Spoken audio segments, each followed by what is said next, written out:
ನಿಂತ್ಕೋ. ಯಾಕೆ ಏನಾಯ್ತು? ಎಲ್ಲಿ ಕರ್ಕೊಂಡ್ ಬಂದಿದ್ಯಾ ನಿನ್ನನ್ನು? ಈ ರೆಸ್ಟೋರೆಂಟ್ ನಮ್ಮಂತ ಬಡವರಿಗಲ್ಲ. ಇಲ್ಲಿಗ್ ಬರೀ ಶ್ರೀಮಂತರೇ ಬರ್ತಾರೆ. ಸಾಮ್ರಾಟ್, ಒಂದ್ಸಲ ನನ್ ಬಟ್ಟೆ ನೋಡು. ರೋಡಲ್ಲಿ ತಟ್ಟೆ ಹಿಡ್ಕೊಂಡ್ ಭಿಕ್ಷೆ ಬೇಡೋ ಭಿಕಾರಿ ತರ ಕಾಣಿಸ್ತಿದ್ದೀನಿ. ಏನ್ ಹೇಳ್ತಿದ್ಯಾ ನೀನು? ಸಾಮ್ರಾಟ್, ನನ್ ಮಾತ್ ಕೇಳು. ಒಂದ್ಸಲ ರೆಸ್ಟೋರೆಂಟ್ ಒಳಗಡೆ ಊಟ ಮಾಡ್ತಿರೋ ಶ್ರೀಮಂತ್ರನ್ನ ನೋಡು. ಅವ್ರಿಗೂ ನಮ್ಗೂ ಭೂಮಿ ಆಕಾಶಕ್ಕಿರೋ ಅಂತರ ಇದೆ. ಸಾನ್ಯಾ, ನೀನ್ ತುಂಬಾ ಸುಂದರವಾಗಿ ಕಾಣಿಸ್ತಾ ಇದೆಯಾ. Trust me. ಸಾಮ್ರಾಟ್, ಈ ರೆಸ್ಟೋರೆಂಟ್ ಇದೆಯಲ್ಲ, ಈ ಸಿಟಿಲಿರೋ ಅತ್ಯಂತ ಕಾಸ್ಟ್ಲಿ ರೆಸ್ಟೋರೆಂಟ್. ನಮ್ ಯೋಗ್ಯತೆ ಈ ರೆಸ್ಟೋರೆಂಟ್ ಅಲ್ಲಿ ನೀರ್ ಕುಡಿಯೋಷ್ಟು ಇಲ್ಲ.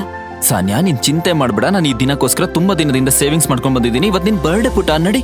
ಹೌದೇನು? ನೀನ್ ಹೇಗೆ ಯೋಚನೆ ಮಾಡ್ತೀಯಾ? ಇದೆಲ್ಲ ಹಗಲು ರಾತ್ರಿ ಆನ್ಲೈನ್ ಆರ್ಡರ್ ಡೆಲಿವರಿ ಮಾಡಿ ನೀನ್ ಕೂಡಿಟ್ಟಿರೋ ಹಣ ಹೀಗೆ ಒಂದೇ ಸೆಕೆಂಡ್ಗೆ ಖರ್ಚು ಮಾಡಕ್ ಬಿಡ್ತೀನಾ? ಇಲ್ಲ ಸಾನ್ಯಾ, ನನಗಿರೋದಕ್ಕಾಗಲ್ಲ. ನಾನು ಈಗಲೇ ಹೋಗ್ತಿದ್ದೀನಿ. ನಾನು ಟೇಬಲ್ ಬುಕ್ ಮಾಡಕ್ ಹೋಗ್ತಾ ಇದ್ದೀನಿ. ಕೈ ಬಿಡು. ಸಾಮ್ರಾಟ್. ಸಾನ್ಯಾ ಸಾಮ್ರಾಟ್ನ ತಡೆಯೋಕಂತ ಅವನ ಹಿಂದೆನೆ ಓಡ್ತಿದ್ಲು. ಹೋಗೋ ಹರಿಬರಿಲಿ ಒಬ್ಬ ಶ್ರೀಮಂತ ವ್ಯಕ್ತಿಗೆ ಡಿಕ್ಕಿ ಹೊಡಿತಾಳೆ.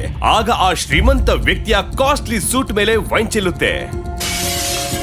ಸಾರಿ, ಡ್ಯಾಮೆಟ್, ನನಗ್ ಕ್ಷಮಿಸ್ಬಿಡಿ. ನನಗ್ ಗೊತ್ತಾಗ್ಲಿಲ್ಲ. ಕಾಣಿಸಲ್ವಾ? ಈ ಗಮಾರಿನ ಒಳಗೆ ಯಾರು ಬಿಟ್ಟಿದ್ದು? ನಿನಗೆ ಗೊತ್ತಿದ್ಯಾ ಈ ಸೂಟಿನ ಬೆಲೆ ಎಷ್ಟು ಅಂತ? 20 ಲಕ್ಷದ ಸೂಟ್ ಇದು. ನನಗ್ ಕ್ಷಮಿಸ್ಬಿಡಿ ಸರ್. ನಂಗೆ ನಿಜವಾಗ್ಲೂ ಗೊತ್ತಾಗ್ಲಿಲ್ಲ. ನನ್ ಬಿಟ್ಬಿಡಿ. ನಿನಗೇನನ್ಸುತ್ತೆ ನಿನ್ನ ಅಷ್ಟೇ ಸುಲಭವಾಗಿ ಬಿಡ್ತೀನಿ ಅಂತನಾ? ಈ ಸೂಟಿನ ಬೆಲೆ ಚುಕ್ತಾ ಮಾಡು, ಇಲ್ಲ ಅಂದ್ರೆ ಇಲ್ಲ. ಏನ್ ಮಾಡ್ತೀಯಾ ಹೇಳು, ಏನ್ ಮಾಡ್ತೀಯಾ? ಅರೆ ವಾ, ಮತ್ತೊಬ್ಬ ಬೀದಿಲ್ ಭಿಕ್ಷೆ ಬೇಡೋ ಬಿಕಾರಿ. ಅನ್ನಿಸ್ತಿದೆ ಈ ರೆಸ್ಟೋರೆಂಟ್ ನ ಸ್ಟ್ಯಾಂಡರ್ಡ್ಸ್ ತುಂಬಾ ಹಾಳಾಗೋಗಿದೆ. ಬೇಡ, ಈಗಿಂದೀಗ್ಲೇ ನನ್ನ ಹೆಂಡತಿ ಹತ್ರ ಕ್ಷಮೆ ಕೇಳು. ಬೇಡ ಪ್ಲೀಸ್. ನಾನ್ ಕ್ಷಮೆ ಕೇಳ್ಬೇಕಾ? ನಿನಗ್ ಗೊತ್ತಿದೆಯೇನೋ ನಾನ್ ಯಾರು ಅಂತ? ಸಾಮ್ರಾಟ್, ಕ್ಷಮೆ ಕೇಳೋ, ಹೊರಟು ಹೋಗೋಣ ಇಲ್ಲಿಂದ. Is the owner of Singhania industries. Let's go please. ನಿಂಗೆ ಹೇಳ್ತಿರೋದು ಅರ್ಥ ಆಗ್ತಿಲ್ವಾ? ನಾನು ಹೇಳ್ತಿದ್ದೀನಿ, ಕ್ಷಮೆ ಕೇಳು ನನ್ನ ಹೆಂಡತಿ ಹತ್ರ ಈಗಿಂದೀಗ್ಲೇ. ಇಲ್ಲ ಅಂದ್ರೆ ನೀನು ಜೀವನ ಪರ್ಯಂತ ಪಶ್ಚಾತ್ತಾಪ ಪಡ್ಬೇಕಾಗುತ್ತೆ. ಸಾಮ್ರಾಟ್ನ ಮಾತ್ ಕೇಳಿ ಆ ಶ್ರೀಮಂತ ವ್ಯಕ್ತಿ ಕೋಪದಲ್ಲಿ ಕ್ರೋಧಿತನಾಗ್ತಾನೆ. ಪೂರ್ತಿ ರೆಸ್ಟೋರೆಂಟ್ ಇದನ್ನ ನೋಡ್ತಿತ್ತು. ನಾನು ಈ ಸಿಟಿಯ ಅತಿ ದೊಡ್ಡ ವಜ್ರದ ವ್ಯಾಪಾರಿ. ದೊಡ್ಡ ಶ್ರೀಮಂತರು, ಮಂತ್ರಿ, ರಾಜಕಾರಣಿ ಎಲ್ರೂ ನನ್ನ ಪಾಕೆಟ್ ನಲ್ಲಿದ್ದಾರೆ. ನಾನ್ ಮನ್ಸ್ ಮಾಡಿದ್ರೆ ಚಿಟ್ಕೆ ಹೊಡೆಯೋಷ್ಟ್ರಲ್ಲಿ ಹೇಳ್ ಹೆಸರಿಲ್ದಿರೋ ತರ ಮಾಡ್ಬಿಡ್ತೀನಿ. ಅದೇ ನಾನ್ ಚಿಟ್ಕೆ ಹೊಡೆದ್ರೆ ನಿನ್ ಬಿಸ್ನೆಸ್ ಕೂಡ ಹೇಳ್ ಹೆಸರಿಲ್ದಿರೋ ತರ ಮಾಯ ಆಗೋದ್ರೆ ಆಗ? ಅಲ್ಲಿವರೆಗೂ ಆ ವ್ಯಕ್ತಿ ಸಾಮ್ರಾಟ್ ಮಾತನ್ನ ಅರ್ಥ ಮಾಡ್ಕೊಳ್ಳೋಷ್ಟ್ರಲ್ಲಿ ಸಾಮ್ರಾಟ್ ತನ್ನ ಫೋನ್ ತೆಗೆದು ಯಾರಿಗೋ ಒಂದು ಮೆಸೇಜ್ ಕಳಿಸ್ತಾ. ಮರುಕ್ಷಣನೇ ಆ ಶ್ರೀಮಂತ ವ್ಯಕ್ತಿಗೆ ಒಂದು ಕಾಲ್ ಬಂತು. ಆ ಕ್ಷಣ ಅವನು ನಿಂತಿರೋ ನೆಲನೇ ಒಮ್ಮೆ ಕಂಪಿಸಿದ ಹಾಗಾಯ್ತು. ಏನು ಇದೆಲ್ಲ ಹೀಗಾಗೋಕ್ ಹೇಗ್ ಸಾಧ್ಯಪ್ಪ? ಯಾರೋ ನಮ್ಮನ್ನ ಹಾಳು ಮಾಡ್ಬೇಕು ಅಂತ ಪ್ರಯತ್ನ ಪಡ್ತಿದ್ದಾರೆ. ನೀನ್ ಯಾರಾದ್ರೂ ದೊಡ್ಡ ವ್ಯಕ್ತಿಗೆ ಬೇಜಾರ್ ಮಾಡೋ ತರ ನಡ್ಕೊಂಡಿದ್ಯಾ? ಒಂದ್ ವೇಳೆ ನಡ್ಕೊಂಡಿದ್ರೆ ಈಗಿಂದೀಗ್ಲೇ ಅವ್ರ ಹತ್ರ ಕ್ಷಮೆ ಕೇಳು. ಇಲ್ದಿದ್ರೆ ನಾಳೆ ಅಷ್ಟರಲ್ಲಿ ನಾವು ಬೀದಿಗೆ ಬೀಳ್ಬೇಕಾಗುತ್ತೆ.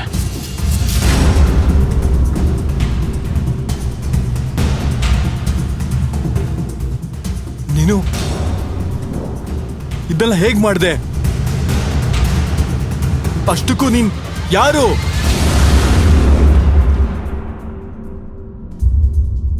ಸಾಮ್ರಾಟ್ ಒಬ್ಬ ಸಾಧಾರಣ ಮನೆ ಅಳಿಯಾಗಿದ್ದ. ತನ್ನತ್ತೆ ಮನೆಯಲ್ಲಿ ಎಲ್ಲಾ ತರದ ಕೆಲಸವನ್ನ ಮಾಡ್ತಾ ಕೂಲಿ ಆಳ್ತರ ಬದುಕ್ತಾ ಇದ್ದ. ಆದ್ರೆ ಇವತ್ತು ಅವನು ಯಾರನ್ನೋ ಭೇಟಿ ಮಾಡೋಕಂತ ಹೋಗ್ತಿದ್ದ. ಆದ್ರೆ ಅದು ಅವನ ಅತ್ತೆ ಶರ್ಮಿಳಾಗೆ ಇಷ್ಟ ಇರ್ಲಿಲ್ಲ. ಎಲ್ಲಿ ಹೋಗ್ತಿದ್ಯೋ ದರಿದ್ರದೋನೆ? ಬಾ ಇಲ್ಲಿ, ನನ್ ಕಾಲೊತ್ತು ತುಂಬಾ ನೋಯ್ತಿದೆ. ಅತ್ತೆ, ನಾನೊಂದ್ ಸ್ಥಳಕ್ಕೆ ತುಂಬಾ ಬೇಗ ಹೋಗ್ಬೇಕು. ನಾನ್ ಬಂದ್ಮೇಲೆ ನಿಮ್ ಕಾಲು ಓದ್ತೀನಿ. ನಿಂತ್ಕೊಳ್ಳೋ. ಇವತ್ತೊಂದ್ 10 ಪೈಸೆನೂ ಸಂಪಾದನೆ ಮಾಡೋಕ್ಕಾಗಲ್ಲ ನಿಂಗೆ. ನನ್ ಮಗ್ಳು ಹಾಕೋ ಭಿಕ್ಷೆ ಕಾಸಿಂದ ಬದುಕ್ತಿದ್ಯಾ ನೀನು? ಅಂತದ್ರಲ್ಲಿ ಯಾರೋ ಭೇಟಿ ಆಗಕ್ ಹೋಗ್ಬೇಕಾ? ಆಗ್ಲೇ ಸಾಮ್ರಾಟ್ನ ಪತ್ನಿ ಸಾನ್ಯಾ ಅಲ್ಲಿಗೆ ಬರ್ತಾಳೆ. ಏನಾಗ್ತಿದೆ ಇಲ್ಲಿ? ಯಾಕೆ ಹೀಗ್ ಬೆಳ್ಬೆಳ್ಗೆ ಕೂಗಾಡ್ತಿದ್ದೀರಾ? ಕೂಗಾಡ್ತಿರೋದು ನಾನಲ್ಲ, ನೀನ್ ಗಂಡ ಆಗ್ಲಿಂದ ನಾಟಕ ಆಡ್ತಿರೋದು. ಇಂತೋನ ನಿನ್ ಮುಟ್ಟಾಳ ತಾತ ಬಲವಂತದಿಂದ ನಿನ್ ಸೆರ್ಗಿ ಗಂಟ್ ಹಾಕಿದ್ರು. ನನ್ ಮಾತ್ ನಡೆಯೋದಾಗಿದ್ರೆ ಈಗಿಂದೀಗ್ಲೇ ಇವನ್ನ ಮನೆಯಿಂದ ಹೊರಗಾಗ್ತಿದ್ದೆ. ಸಾಮ್ರಾಟ್, ನೀನ್ ಎಲ್ಲಿಗ್ ಬೇಕಾದ್ರೂ ಹೋಗು. ಪ್ಲೀಸ್, ನನ್ನಮ್ಮ ಏನ್ ಕೆಲ್ಸ ಹೇಳಿದರೂ ಅದನ್ನ ಮಾಡ್ಬಿಟ್ಟು ಹೋಗು. ಇಲ್ಲ ಸಾನ್ಯಾ, ನನಗಿರೋದಕ್ಕಾಗಲ್ಲ. ನಾನು ಈಗಲೇ ಹೋಗ್ಬೇಕು. ಸಾಮ್ರಾಟ್. ಇಷ್ಟು ಹೇಳಿ ಸಾಮ್ರಾಟ್ ಅಲ್ಲಿಂದ ಹೊರಟೋಗ್ತಾನೆ. ಮತ್ತಿದನ್ನ ಕಂಡು ಶರ್ಮಿಳಾ ಕೋಪ ನೆತ್ತಿಗೆ ಇರುತ್ತೆ. ವಾಪಸ್ ಬರ್ಲಿ ಇರು.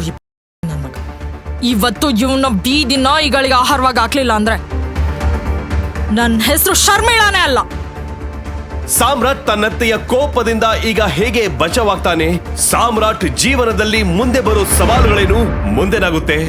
ಸ್ವಲ್ಪ ಹೊತ್ತಿನ ನಂತರ ಸಾಮ್ರಾಟ್ ಬೆಂಗಳೂರಿನ 5 ಸ್ಟಾರ್ ಹೋಟೆಲ್ ಪ್ಯಾರಡೈಸ್ಗೆ ಬರ್ತಾನೆ. ಆದ್ರೆ ಅಲ್ಲೂ ಕೂಡ ಅವನ ಸ್ವಾಗತ ಅಷ್ಟು ಚೆನ್ನಾಗಿರ್ಲಿಲ್ಲ. ಏಯ್ ಲೇ ಬಿಕಾರಿ, ಜೇಬಲ್ಲಿ 10 ರೂಪಾಯಿ ಇಲ್ಲ, ಈ ಹೋಟೆಲ್ನಲ್ಲಿ ಊಟ ಮಾಡಕ್ ಬಂದಿದ್ಯಾ? ಇಲ್ಲಿ ಕುಡಿಯೋ ನೀರ್ ಖರೀದಿ ಮಾಡೋದಕ್ಕೂ ನೀನು ಮನೆ ಮಾರ್ಬೇಕಾಗತ್ತೆ. ಹೋಗ್ತಾ ಇರು ಇಲ್ಲಿಂದ. ಸಾಮ್ರಾಟ್ ಹಾಕಿದ್ದ ಚಪ್ಪಲಿ ಕಿತ್ತೋಗಿತ್ತು. ಅವನು ಹೋಟೆಲ್ ಒಳಗೆ ಹೋಗೋದಕ್ಕೆ ಬಯಸ್ತಿದ್ದ. ಆದ್ರೆ ಹೋಟೆಲ್ನ ಗಾರ್ಡ್ಸ್ ಅವನ ನೆರಳು ಸಹ ಹೋಟೆಲ್ ಮೇಲೆ ಬೀಳ್ದಿರೋ ತರ ತಡೆದಿದ್ರು. ಹೋಟೆಲ್ ಮಾಲೀಕ ಅಕ್ರಮ್ ಅವ್ರನ್ನ ಭೇಟಿ ಮಾಡೋದಕ್ಕೆ ಬಂದಿದ್ದೀನಿ. ಏನ್ ಹೇಳ್ದೆ ನೀನು? ಅಕ್ರಮ್ ಸರ್ನ ಭೇಟಿ ಮಾಡೋದಕ್ಕೆ ಬಂದಿದ್ಯಾ? ಲೇ, ನಿನ್ನಂತ ನಮ್ಮ ಅಕ್ರಮ್ ಸರ್ ಬಾತ್ರೂಮ್ ಕ್ಲೀನ್ ಮಾಡೋದಕ್ಕೂ ಇಟ್ಕೊಳ್ಳಲ್ಲ, ಅರ್ಥ ಆಯ್ತಾ? ದೊಡ್ಡದಾಗ್ ಬಂದ್ಬಿಟ್ಟ ಅಕ್ರಮ್ ಸರ್ನ ಭೇಟಿ ಮಾಡೋದಕ್ಕೆ, ಹೋಗಿಲ್ಲಿಂದ. ಸೆಕ್ಯೂರಿಟಿ ಗಾರ್ಡ್ ಇಷ್ಟು ಹೇಳಿ ಸಾಮ್ರಾಟ್ನ ಸೈಡ್ಗೆ ದೂಡೋರಿದ್ರು. ಆಗಲೇ ಸಾಮ್ರಾಟ್ನ ಎಕ್ಸ್ ಗರ್ಲ್ ಫ್ರೆಂಡ್ ವೈಭವಿ ಹೊಸ ಬಾಯ್ ಫ್ರೆಂಡ್ ಜೊತೆ ಅಲ್ಲಿಗೆ ಬರ್ತಾಳೆ. ಅರೆ ಗಾಡ್ಸ್ ಅಣ್ಣ,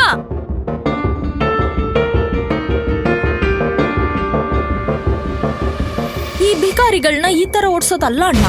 ಪಾಪ ಈ ಬಡಪಾಯಿ ತಿಂದು ಅದೆಷ್ಟು ದಿನ ಆಯ್ತೋ ಏನೋ. ಹೌದು, ಅಷ್ಟಕ್ಕೂ ಈ ಹೋಟೆಲ್ ಅಲ್ಲಿ ಊಟ ಉಳ್ದಿರುತ್ತಲ್ವಾ, ಸುಮ್ನೆ ಎಸದ್ ಬಿಡ್ತೀವಿ. ಅದನ್ನ ಇವನಿಗೆ ತಿನ್ನೋಕ್ ಕೊಡ್ಬೋದಲ್ವಾ? ಪಾಪ ಬಡಪಾಯಿ ತುಂಬಾ ದಿನದಿಂದ ಹಸ್ತಿದಾನೆ ಅನ್ಸುತ್ತೆ. ಸ್ವಲ್ಪ ದಿನದ ಹಿಂದಷ್ಟೇ ವೈಭವಿ ಸಾಮ್ರಾಟ್ನ ಜೊತೆ ಒಟ್ಟಿಗೆ ಬದುಕಿ ಸಾಯೋ ಆಣೆ ಮಾಡಿದ್ಲು. ಆದ್ರೆ ಇವತ್ತು ಅವಳು ಅವನ ಎದುರೇ ಭಿಕಾರಿ ತರ ನಡ್ಸ್ಕೊಳ್ತಿದ್ಲು. ನನಗ್ ವಿಶ್ವಾಸನೇ ಆಗ್ತಿಲ್ಲ ಬೇಬ್, ಈ ನಿನ್ ಬಾಯ್ ಫ್ರೆಂಡ್ ಅಂತ. ಜಗನ್ನ ಈ ಮಾತನ್ನ ಕೇಳಿ ಸಾಮ್ರಾಟ್ನ ಕೋಪಕ್ಕೆ ಮಿತಿನೇ ಇರಲಿಲ್ಲ. ಆದ್ರೆ ಅವನು ಇನ್ನೇನೋ ಹೇಳಬೇಕು ಅಷ್ಟರಲ್ಲಿ ಅಲ್ಲಿಗೆ ಐಷಾರಾಮಿ ಕಾರೊಂದು ಬಂದು ನಿಲ್ತು. ಅಕ್ರಮ್ ಸರ್ ಬಂದ್ರು. ಆ ಕಾರ್ ನಿಲ್ತಿದ್ದ ಹಾಗೆ ಗೇಟ್ ಹತ್ರ ನಿಂತಿದ್ದ ಎಲ್ಲಾ ಗಾರ್ಡ್ಸ್ ಆ ಕಾರಿನ ಬಳಿ ಓಡ್ ಬರ್ತಾರೆ. ಆಗಲೇ ಆ ಕಾರಿಂದ ಹೋಟೆಲ್ ನ ಮಾಲೀಕ ಅಕ್ರಮ್ ಇಳಿತಾನೆ. ಕಾರಿಂದ ಕೆಳಗೆ ಇಳಿಯುತ್ತಿದ್ದಂತೆ ಅಕ್ರಮ್ನ ನೋಟ ಹೋಟೆಲ್ ನಲ್ಲಿ ಸೇರಿದ ಜನರ ಕಡೆ ಹರಿಯುತ್ತೆ. ಸಾಮ್ರಾಟ್ ನನ್ನು ಗಾರ್ಡ್ಸ್ ಸುತ್ತುವರೆದ ಕಡೆ ಆ ಗುಂಪನ್ನ ನೋಡ್ತಿದ್ದ ಹಾಗೆ ಅಕ್ರಮ್ ಆ ಗಾರ್ಡ್ಸ್ ಗಳನ್ನ ಕೇಳ್ತಾನೆ. ಹೋಟೆಲ್ ನ ಲಾಬಿಲಿ ಇಷ್ಟೊಂದು ಜನ ಯಾಕೆ ಸೇರಿದ್ದಾರೆ? ಗೊತ್ತಿಲ್ಲ ಸರ್, ಯಾರೋ ಬಿಕಾರಿ ಹೇಳ್ತಿದ್ದ, ನೀವೇ ಅವನ್ನ ಕರೆದ್ರಿ ಅಂತ. ನಾನ್ ನಿನಗೆ ಎಷ್ಟು ಸಲ ಹೇಳಿದ್ದೀನಿ ನನ್ನ ಹೋಟೆಲ್ ನಲ್ಲಿ ಈ ತರ ಜನರನ್ನ ಸೇರಿಸಬೇಡ ಅಂತ. ಎತ್ಕೊಂಡು ಹೋಗಿ ಹೊರಗಾಕಿ ಅವನ್ನ.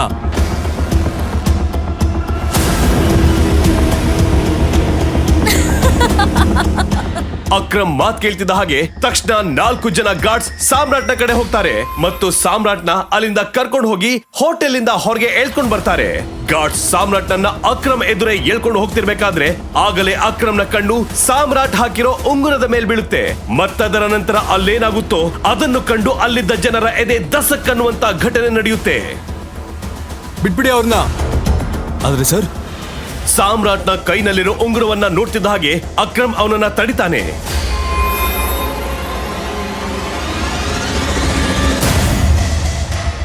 ಟೈಗರ್. ಮತ್ತಲ್ಲಿ ಕರೋಡ್ಪತಿಯಾಗಿರೋ ಅಕ್ರಮ್ ಸಾಮ್ರಾಟ್ನ ಕಾಲಿಗೆ ಬೀಳ್ತಾನೆ.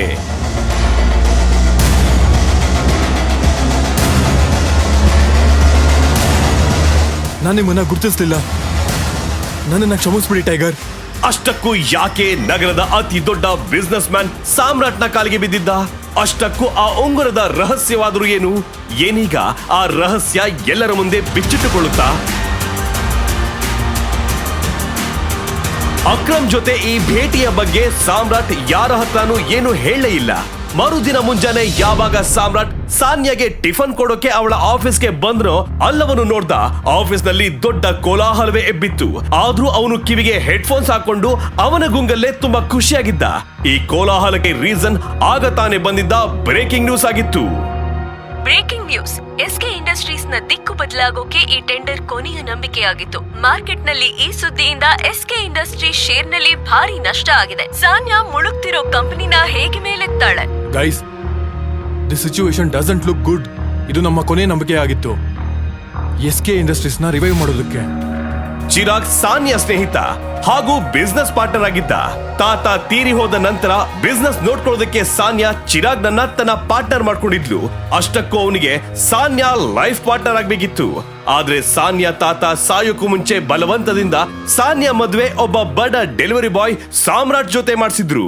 ಸಾನ್ಯಾ ಏನನ್ನು ಮಾತಾಡದೆ ಚಿಂತೆಯಲ್ಲಿ ಕುರ್ಚಿ ಮೇಲೆ ಕುಳಿತಿದ್ಲು.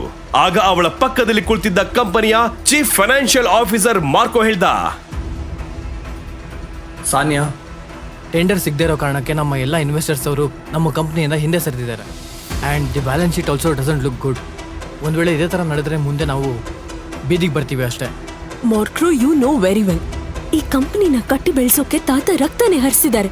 ವರ್ಷಾನ್ಗಟ್ಲೆ ನಮ್ ಶ್ರಮದಿಂದ ಕೇವಲ ನಮ್ ದೇಶದಲ್ಲ, ವಿದೇಶದಲ್ಲೂ ಕೂಡ SK ಇಂಡಸ್ಟ್ರೀಸ್ ತನ್ನದೇ ಛಾಪು ಮೂಡಿಸಿದೆ. ಕ್ಷಣ ಮಾತ್ರದಲ್ಲೇ ಇದೆಲ್ಲ ಹೇಗ್ ಹಾಳಾಗೋಗುತ್ತೆ? ಈ ತರ ಆಗೋಕ್ ಸಾಧ್ಯನಿಲ್ಲ. ಯಾವ್ದಾದ್ರೂ ಒಂದ್ ದಾರಿ ಇದ್ದೇ ಇರುತ್ತೆ.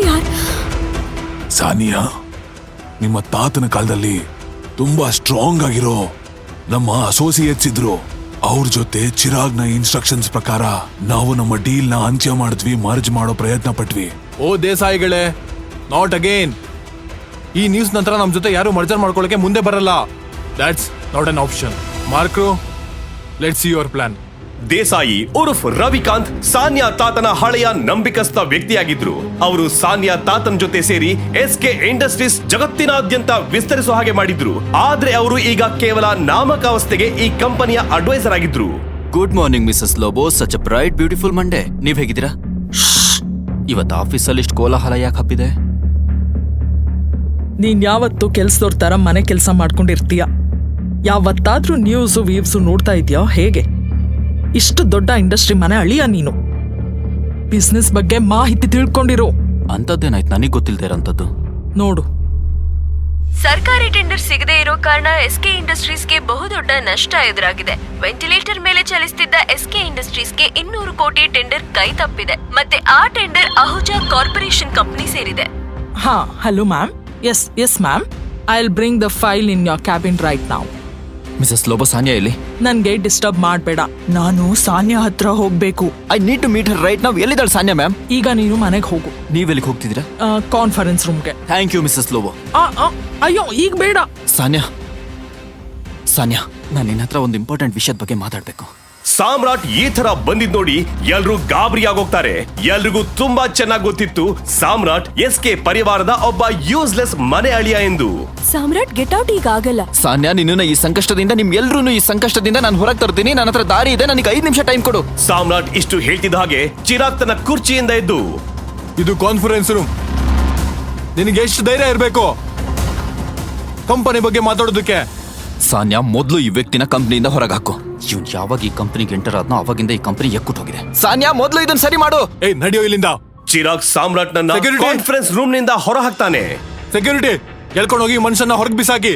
ಜನರಿಗೆ ಸಾಮ್ರಾಟ್ನ ಪರಿಸ್ಥಿತಿ ಕಂಡು ಅನುಕಂಪ ಉಂಟಾಯ್ತು. ಮತ್ತವರು ಚಿರಾಗ್ನ ರಿಕ್ವೆಸ್ಟ್ ಮಾಡ್ತಾ ಹೇಳ್ತಾರೆ, sir, I will take off this matter. You can go inside the meeting. ಹೌದಾ? ನೀವು ಫೈಲ್ಸ್ ತಗೊಂಡು ಬಂದ್ರ? ಎಸ್. ಸರಿ, ಕೊಡಿ ನನಗೆ. ಕೋಪದಿ ಕೆಂಪಾದ ಚಿರಾಗ್ ವಾಪಸ್ ಕಾನ್ಫರೆನ್ಸ್ ರೂಮ್ಗೆ ಹೋಗ್ತಾನೆ. ನಡಿ. ಬಿಡಿ ಅವರನ್ನ. ಇವರು ಕಳ್ರೋ ಕಾಕ್ರೋ ಅಲ್ಲ. ಇವರು ನಿಮ್ ಸಾನ್ಯಾ ಮೇಡಮ್ನ ಗಂಡ. ಮತ್ತೆ ಈ SK ಪರಿವಾರದ ಮನೆ ಅಳಿಯ. ಮರ್ತಿದ್ದೀರೇನು ಇದನ್ನೆಲ್ಲ ನೀವುಗಳು? Thank you Mrs Lobo. ಎಷ್ಟು ಮರ್ಯಾದೆ ನನಗೆ ನಿಮ್ಮಿಂದ ಸಿಗುತ್ತೋ ಅದು ಬಹುಶಃ ಸಾನ್ಯಾ ಮತ್ತು ಅವಳ ಅಮ್ಮನಿಂದನೂ ಸಿಗೋದಿಲ್ಲ. You idiot, come with me right now.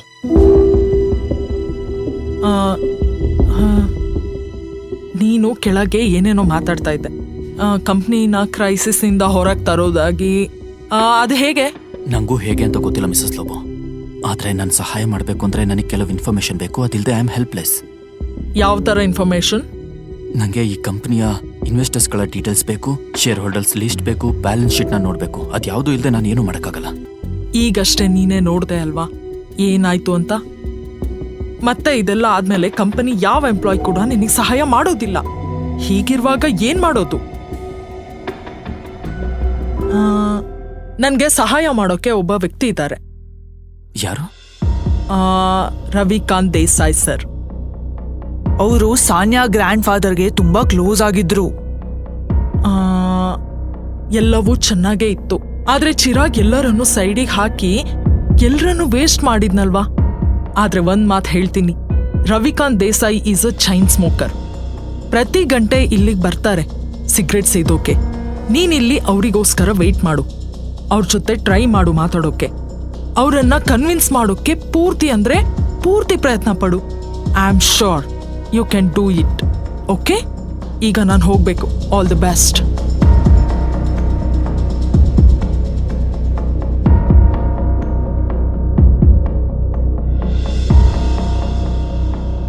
ನಮಸ್ಕಾರ ಮಂತ್ರಿಗಳೇ, ಹೇಗಿದ್ದೀರಾ?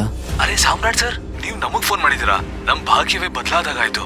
ಅಯ್ಯೋ ಆತರ ಏನೂ ಇಲ್ಲ, ನನಗೊಂದು ಸಣ್ಣ ಕೆಲಸ ಆಗ್ಬೇಕಿತ್ತು ನಿಮ್ಮಿಂದ.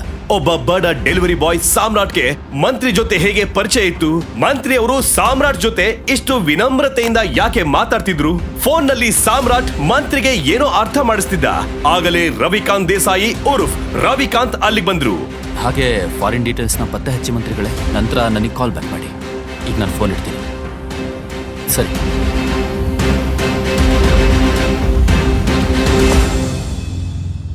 ರವಿಕಾಂತ್ ಸರ್, ನೋಡಿ SK ಕಂಪನಿನ AK ಪ್ರೈವೇಟ್ ಲಿಮಿಟೆಡ್ ಜೊತೆ ಮರ್ಜ್ ಮಾಡಿದ್ರೆ ಹೇಗಿರುತ್ತೆ? AK ಪ್ರೈವೇಟ್ ಲಿಮಿಟೆಡ್ ಜೊತೆನಾ? ಅವರು ನಮ್ಮ ಹಳೆ ಅಸೋಸಿಯೇಟ್ಸ್ ಆಗಿದ್ರು.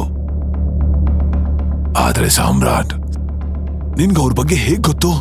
ಇದಾದ ನಂತರ ಸಾಮ್ರಾಟ್ ರವಿಕಾಂತ್ ಅವರಿಗೆ ಏನನ್ನ ಹೇಳಿದ್ನೋ ಅದನ್ನ ಕೇಳ್ತಿದ್ದ ಹಾಗೆ ಅವರ ತಲೆ ಗಿರ್ರಂತು.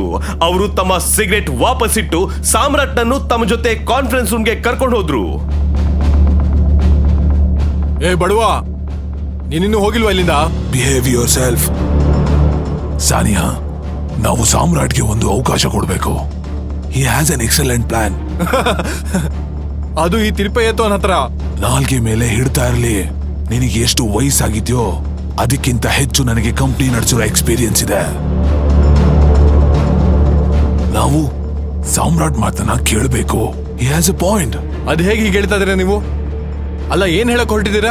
ಇಷ್ಟೆಲ್ಲ ಮಾತುಕತೆಗಳ ನಡುವೆ ಸಾನಿಯಾ ಒಂದು ದೀರ್ಘ ಯೋಚನೆಯಲ್ಲಿ ಮುಳುಗಿದ್ಲು. ಅವಳಿಗೆ ಅವಳ ತಾತ ಹೇಳಿದ್ದ ಒಂದು ಮಾತು ನೆನಪಿಗೆ ಬರ್ತಿತ್ತು. ಸಾನಿಯಾ ಮಗಳೇ, ಸಾಮ್ರಾಟ್ ನಿನಗೆ ತುಂಬಾ ಒಳ್ಳೆ ಜೀವನ ಸಂಗಾತಿ. ಮತ್ತಿದ್ಯಾವತ್ತು ನೆನ್ಪಿಟ್ಕೋ, ನಿನಗೆ ಇಲ್ಲ SK ಇಂಡಸ್ಟ್ರಿ ಮೇಲೆ ಸಮಸ್ಯೆ ಎದುರಾದ್ರೆ ಸಾಮ್ರಾಟ್ ಮಾತ್ರ ನಿನ್ನ ಅದರಿಂದ ಕಾಪಾಡ್ತಾನೆ. ತನ್ನೆದ್ರಿಗೆ ನಡೀತಿರೋ ಈ ರಾದ್ಧಾಂತ ನೋಡಿ ಸಾನಿಯಾ ಜೋರಾಗಿ ಕೂಗ್ತಾಳೆ. ಚಿರಾಗ್, ಇದೆ ನೆನ್ಪಿರ್ಲಿ, ಈ ಕಂಪನಿ ನಂದು, ಮತ್ತೆ ಪ್ರತಿ ಡಿಸಿಷನ್ ತಗೊಳ್ಳೋ ಹಕ್ಕು ನನಗಿರುತ್ತೆ. Sit down.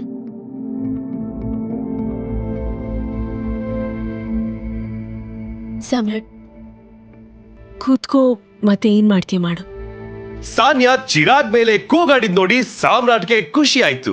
ರವಿಕಾಂತ್ ಸಾಮ್ರಾಟ್ನ ತಮ್ಮ ಪಕ್ಕದ ಕುರ್ಚಿಲಿ ಕೂರ್ಸಿದ್ರು. ಕೂರ್ತಿದ್ದ ಹಾಗೆ ಎದುರಿಗಿರೋ ನೀರಿನ ಗ್ಲಾಸ್ನ ಸಾಮ್ರಾಟ್ ಒಂದೇ ಉಸಿರಿಗೆ ಕುಡಿದ್ಬಿಟ್ಟ.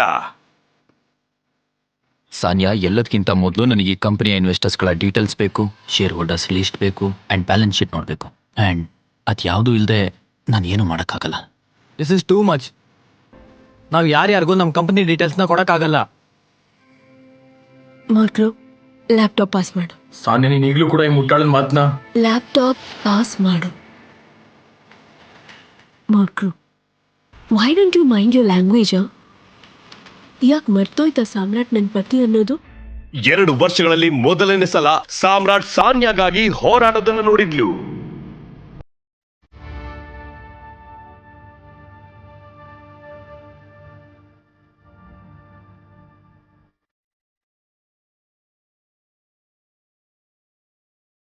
ಸಾನಿಯಾ, ನನಗೆ ಸ್ಟೇಟ್ಮೆಂಟ್ಸಲ್ಲಿ ತುಂಬ ಇರ್ರೆಗ್ಯುಲಾರಿಟೀಸ್ ಕಾಣಿಸ್ತಿದೆ. ನಮ್ಮ ಇನ್ವೆಸ್ಟರ್ಸ್ ಮಧ್ಯದಲ್ಲಿ ಬಿಟ್ಟು ಹೋಗಿರೋ ಪ್ಯಾಟರ್ನ್ಸ್ ಕೂಡ ಕಾಣ್ತಿದೆ. ಬ್ಯಾಲೆನ್ಸ್ ಶೀಟಲ್ಲಿ ತುಂಬ ಕಡೆ ಟ್ರಾನ್ಸಾಕ್ಷನ್ ಮೇಲೆ ನನಗೆ ಡೌಟ್ ಇದೆ. ಏನು ಇಷ್ಟ ಬಂದಾಗ ಮಾತಾಡ್ತೀಯಾ?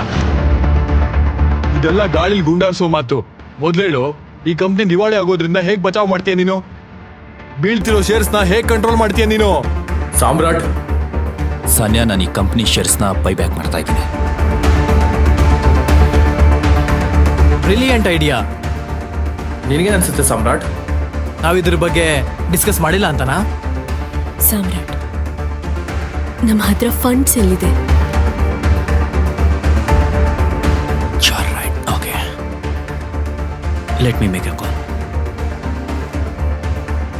ಇಷ್ಟು ಹೇಳಿ ಸಾಮ್ರಾಟ್ ತನ್ನ ಫೋನಿಂದ ಒಂದು ನಂಬರ್ಗೆ ಕಾಲ್ ಮಾಡ್ದ. ಅದನ್ನ ಕೇಳಿ ಸಾನ್ಯಾ ಜೊತೆ ಅಲ್ಲಿದ್ದವರ ಎದೆ ದಸಕಂತು. ಚಿರಾಗ್ ಮತ್ತೆ ಮಾರ್ಕೋ ಕಣ್ಣುಗಳು ಬಿಟ್ಟ ಕಣ್ಣು ಬಿಟ್ಟಂತೆ ಇದ್ವು. ಯಾ ಮಿಸ್ಟರ್ ಅಕ್ರಮ್, ನನ್ನ ಮಾತನ್ನ ಸರಿಯಾಗಿ ಕೇಳಿಸ್ಕೊಳ್ಳಿ. AK ಪ್ರೈವೇಟ್ ಲಿಮಿಟೆಡ್ ಅಕೌಂಟಿಂದ SK ಇಂಡಸ್ಟ್ರೀಸ್ ಅಕೌಂಟ್ಗೆ ಈಗಿಂದೀಗಲೇ 500 ಕೋಟಿ ದುಡ್ಡನ್ನ ಟ್ರಾನ್ಸ್ಫರ್ ಮಾಡಿ. ಮತ್ತೆ ಎರಡನೇ ಮಾತು, AK ಪ್ರೈವೇಟ್ ಲಿಮಿಟೆಡ್ ಮತ್ತೆ SK ಇಂಡಸ್ಟ್ರೀಸ್ ಮರ್ಜರ್ ಆಗೋದ್ರ ಬಗ್ಗೆ ಪಬ್ಲಿಕ್ನಲ್ಲಿ ಅನೌನ್ಸ್ ಮಾಡಿ ಈ ಕೂಡಲೇ. ಮತ್ತು ಹಾಂ, ಅಹೂಜಾ ಕಾರ್ಪೊರೇಷನಲ್ಲಿ ಎಷ್ಟೆಲ್ಲ ಶೇರ್ಸ್ ಇದೆಯೋ ಎಲ್ಲ ಖರೀದಿ ಮಾಡಿ ಬೇಗ. ರವಿಕಾಂತ್ ಸಾಮ್ರಾಟ್ನ ಮಾತು ಕೇಳಿ ಖುಷಿ ಪಡ್ತಿದ್ರು. ಆದ್ರೆ ಸಾನ್ಯಾ ಸಾಮ್ರಾಟ್ ಇಷ್ಟೊಂದು ದೊಡ್ಡ ದೊಡ್ಡ ಮಾತಾಡೋದ್ ನೋಡಿ ಗಾಬರಿ ಆದ್ಲು. ಅವಳಿಗೆ ನಂಬೋದಕ್ಕೆ ಆಗ್ತಿರ್ಲಿಲ್ಲ ಅವಳ ಮನೆ ಅಳಿಯನಾಗಿರೋ ಗಂಡ ಇಷ್ಟು ದೊಡ್ಡ ಕಂಪನಿ ಮಾಲೀಕನೊಂದಿಗೆ ಮಾತಾಡಿ ಅವಳ SK ಇಂಡಸ್ಟ್ರೀಸ್ ನ ಮರ್ಜ್ ಮಾಡೋದ್ರಲ್ಲಿದ್ದ ಅಂತ. ಸಾಮ್ರಾಟ್, ಯಾರ್ ನೀನು? ಸಣ್ಣ ನಗು ಬೀರ್ತಾ ಸಾಮ್ರಾಟ್ ಸಾನ್ಯಾ ಕಡೆ ನೋಡ್ದ. ಆದ್ರೆ ಯಾವುದೇ ಉತ್ತರ ಕೊಡ್ಲಿಲ್ಲ. 10 ಪೈಸೆಗೂ ಎಣಗಾಡ್ತಿದ್ದ ಸಾಮ್ರಾಟ್ ಹೇಗೆ ದಿವಾಳಿ ಆಗ್ತಿರೋ SK ಇಂಡಸ್ಟ್ರೀಸ್ಗೆ 500 ಕೋಟಿ ಕೊಡಿಸ್ತಾ ಒಬ್ಬ ಬಡ ಮನೆ ಅಳಿಯ ಕೊನೆಗೂ SK ಪ್ರೈವೇಟ್ ಲಿಮಿಟೆಡ್ ನಂತಹ ಕಂಪನಿ ಜೊತೆ SK ಇಂಡಸ್ಟ್ರೀಸ್ ಜೊತೆ ಹೇಗೆ ಮರ್ಜ್ ಮಾಡಿಸ್ತಾ?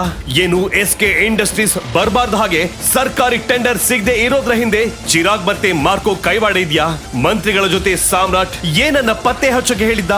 ಈ ಎಲ್ಲ ಪ್ರಶ್ನೆಗಳಿಗೆ ಉತ್ತರ ಬೇಕಂದ್ರೆ ಟೈಗರ್, ಓಡು, ಫಾಸ್ಟ್ ಆಗಿ ಓಡು, ಎಲ್ಲೋ ನಿಲ್ಬೇಡ. ಇವ್ರು ನಿನ್ನನ್ನು ಸಾಯಿಸ್ಬಿಡ್ತಾರೆ. ಮಗನೇ, ಡೋಂಟ್ ಸ್ಟಾಪ್. ಸಂಜಯ್ ಕೈಗೆ ಆಲ್ರೆಡಿ ಬುಲೆಟ್ ಬಿದ್ದಿದ್ರಿಂದ ನರಳ್ತಾ ಇದ್ದ. ತನ್ನ 5 ವರ್ಷದ ಮಗನ್ನ ಕತ್ಲಲ್ಲಿ ಅಡಗಿಸ್ಕೊಂಡು ಬೆಂಗಳೂರಿನ ಕಲಾಸಿಪಾಳ್ಯದ ಒಂದು ಚಿಕ್ಕ ಗಲ್ಲಿಲಿ ಬಚ್ಚಿಟ್ಕೊಂಡಿದ್ದ. ಅವನ್ ಕಾರು ಬುಲೆಟ್ ಗಾಯಕ್ಕೆ ಗಾಜು ಹೊಡ್ಕೊಂಡು ರಸ್ತೆ ಮಧ್ಯೆನೇ ನಿಂತಿತ್ತು.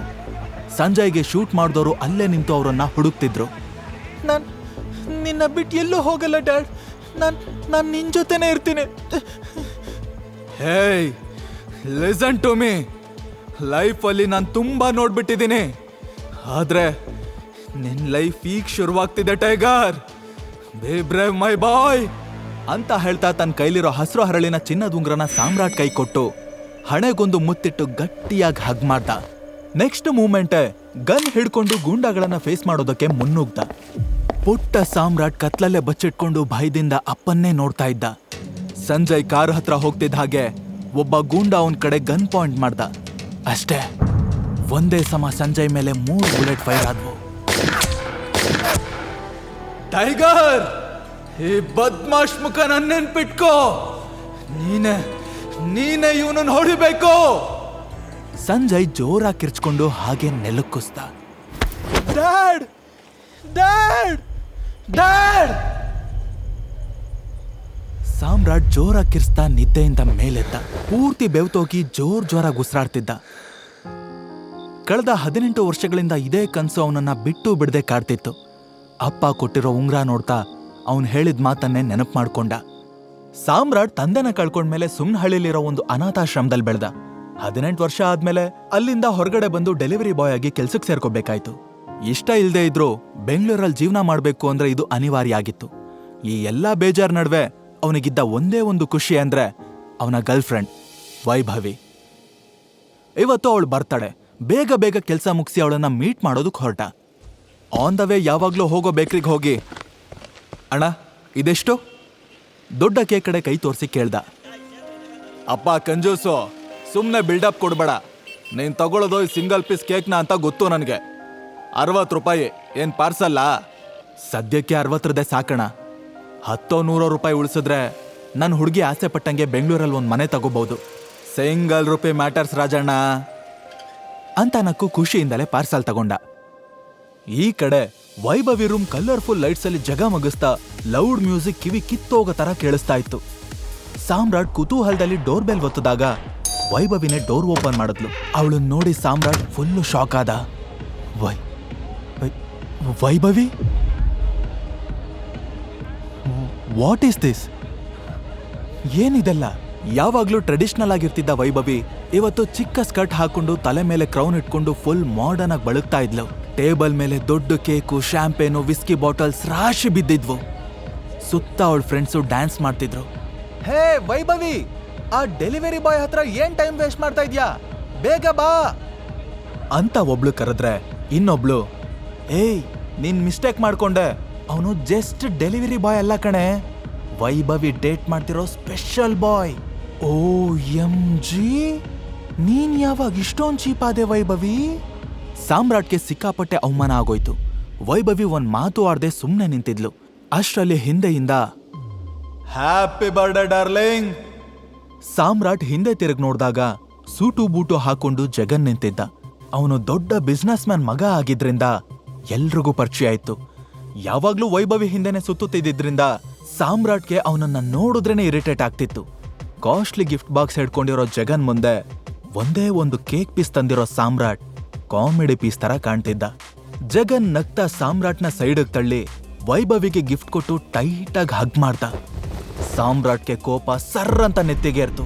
ವೈಭವಿ ಫ್ರೆಂಡ್ಸ್ ಕಡೆ ತಿರ್ಗಿ, ಗರ್ಲ್ಸ್, ನಾನೇನು, ನನ್ನ ಸ್ಟ್ಯಾಂಡರ್ಡ್ಸ್ ಏನು ಅಂತ ಇವಾಗ್ಲಾದ್ರೂ ಗೊತ್ತಾಯ್ತಾ ಅಂತ ಹೇಳಿ ಅಹಂಕಾರದಿಂದ, ಸಾಮ್ರಾಟ್ ಗೆಟ್ ಔಟ್ ಅಂತ ಹೇಳೋವರೆಗೂ ಇಲ್ಲೇ ಇರ್ತೀಯಾ ಅಂದ್ಬಿಟ್ಲು. How can you do this to me?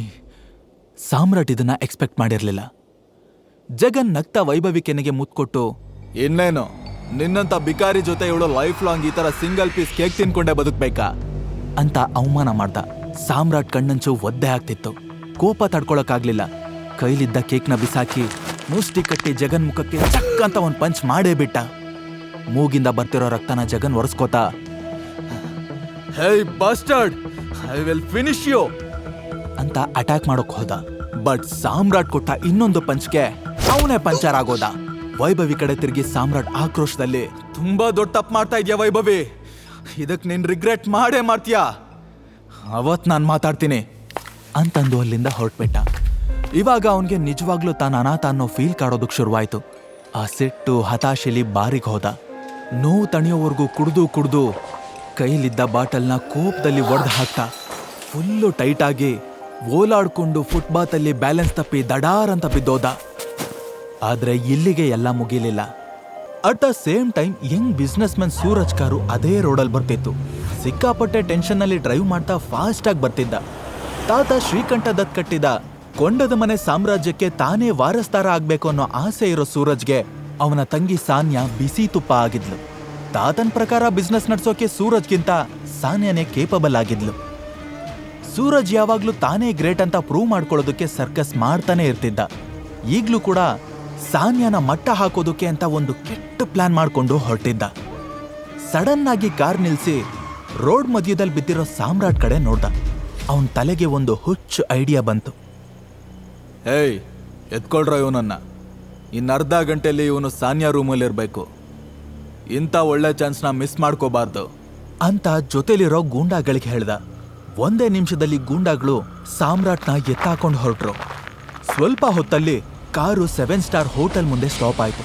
Suraj car ಇಳಿತಾ, ಏಯ್, ರೂಮ್ ನಂಬರ್ ಗೊತ್ತು ತಾನೆ, 409, ಇವನ್ ಬಟ್ಟೆ ಬಿಚ್ ಮಲ್ಗಿಸಿ ಅಂದ. ಗೂಂಡಾಗಳು ಸಾಮ್ರಾಟ್ನ ಎತ್ಕೊಂಡು ಹೋಗಿ 409 ರೂಮಲ್ಲಿ ಮಲ್ಗಿಸಿದ್ರು. ಅಲ್ಲೇ ಪಕ್ಕದಲ್ಲಿ ಸೂರಜ್ ತಂಗಿ ಸಾನ್ಯಾನು ಮಲ್ಗಿದ್ಲು. ಬೆಳಿಗ್ಗೆ ಸಾಮ್ರಾಟ್ ನಿದ್ದೆಗಣ್ಣಲ್ಲಿ ಸೈಡಿಗೆ ಟರ್ನ್ ಆದಾಗ ಸಾಫ್ಟ್ ಕೈ ಟಚ್ ಆಗ್ತಿರೋ ಹಾಗೆ ಫೀಲ್ ಆಯ್ತು. ಕರೆಂಟ್ ಶಾಕ್ ಹೊಡೆದಾಗೆ ಕಣ್ಬಿಟ್ಟ. ಅವನ್ ಪಕ್ಕ ಒಬ್ಳು ಬ್ಯೂಟಿಫುಲ್ ಹುಡುಗಿ ಮಲ್ಗಿದ್ಲು.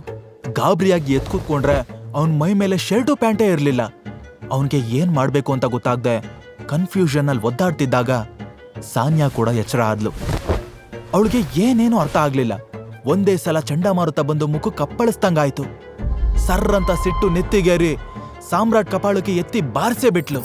ಹೂದ ಹೆಲ್ಲಾರಿಯೋ, ನೀನ್ ಹೇಗ್ ಒಳಗಡೆ ಬಂದೆ? ನಿನ್ ಬಟ್ಟೆಯಲ್ಲಿ ನನ್ಗೇನ್ ಮಾಡ್ದೆ?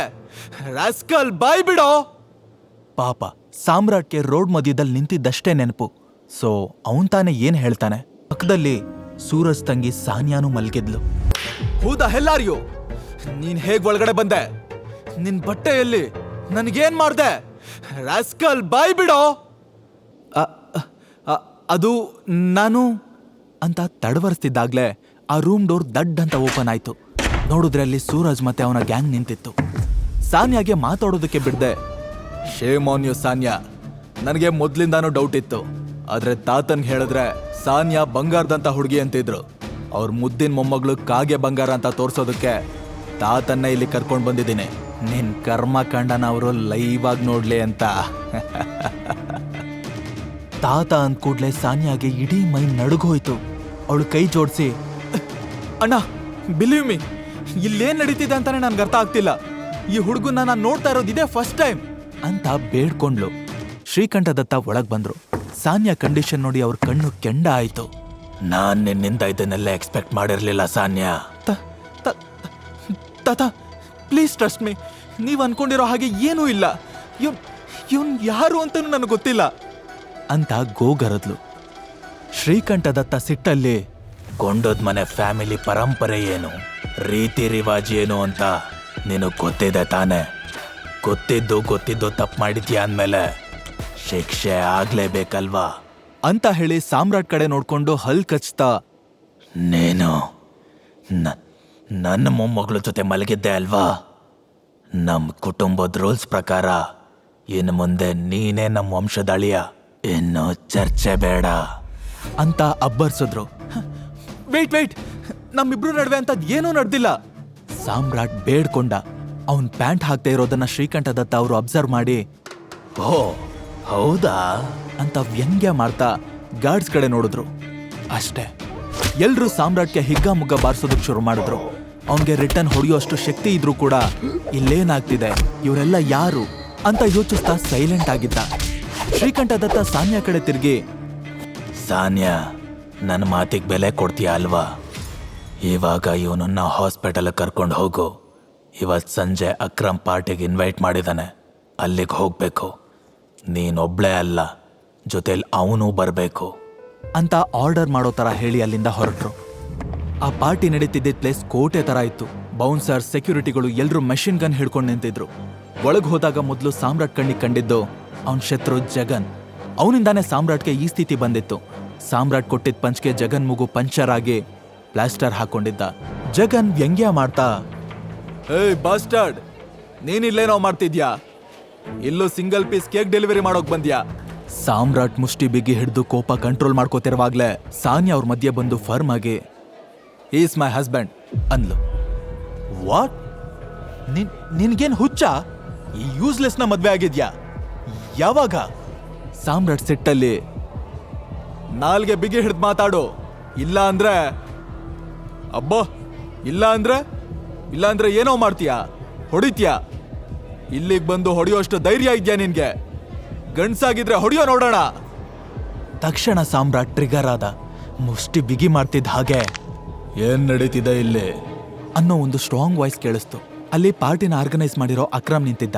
ಜಗನ್ ಪಾಪ್ತವನ್ ತರ ಮುಖ ಮಾಡ್ಕೊಂಡು, ಅಕ್ರಮ್ ಸರ್, ಇವನೊಬ್ಬ ಕ್ರಿಮಿನಲ್, ಈ ಪಾರ್ಟಿ ಕದ್ದು ಬಂದಿದ್ದಾನೆ ಅಂತ ಕಂಪ್ಲೇಂಟ್ ಹೇಳ್ದ.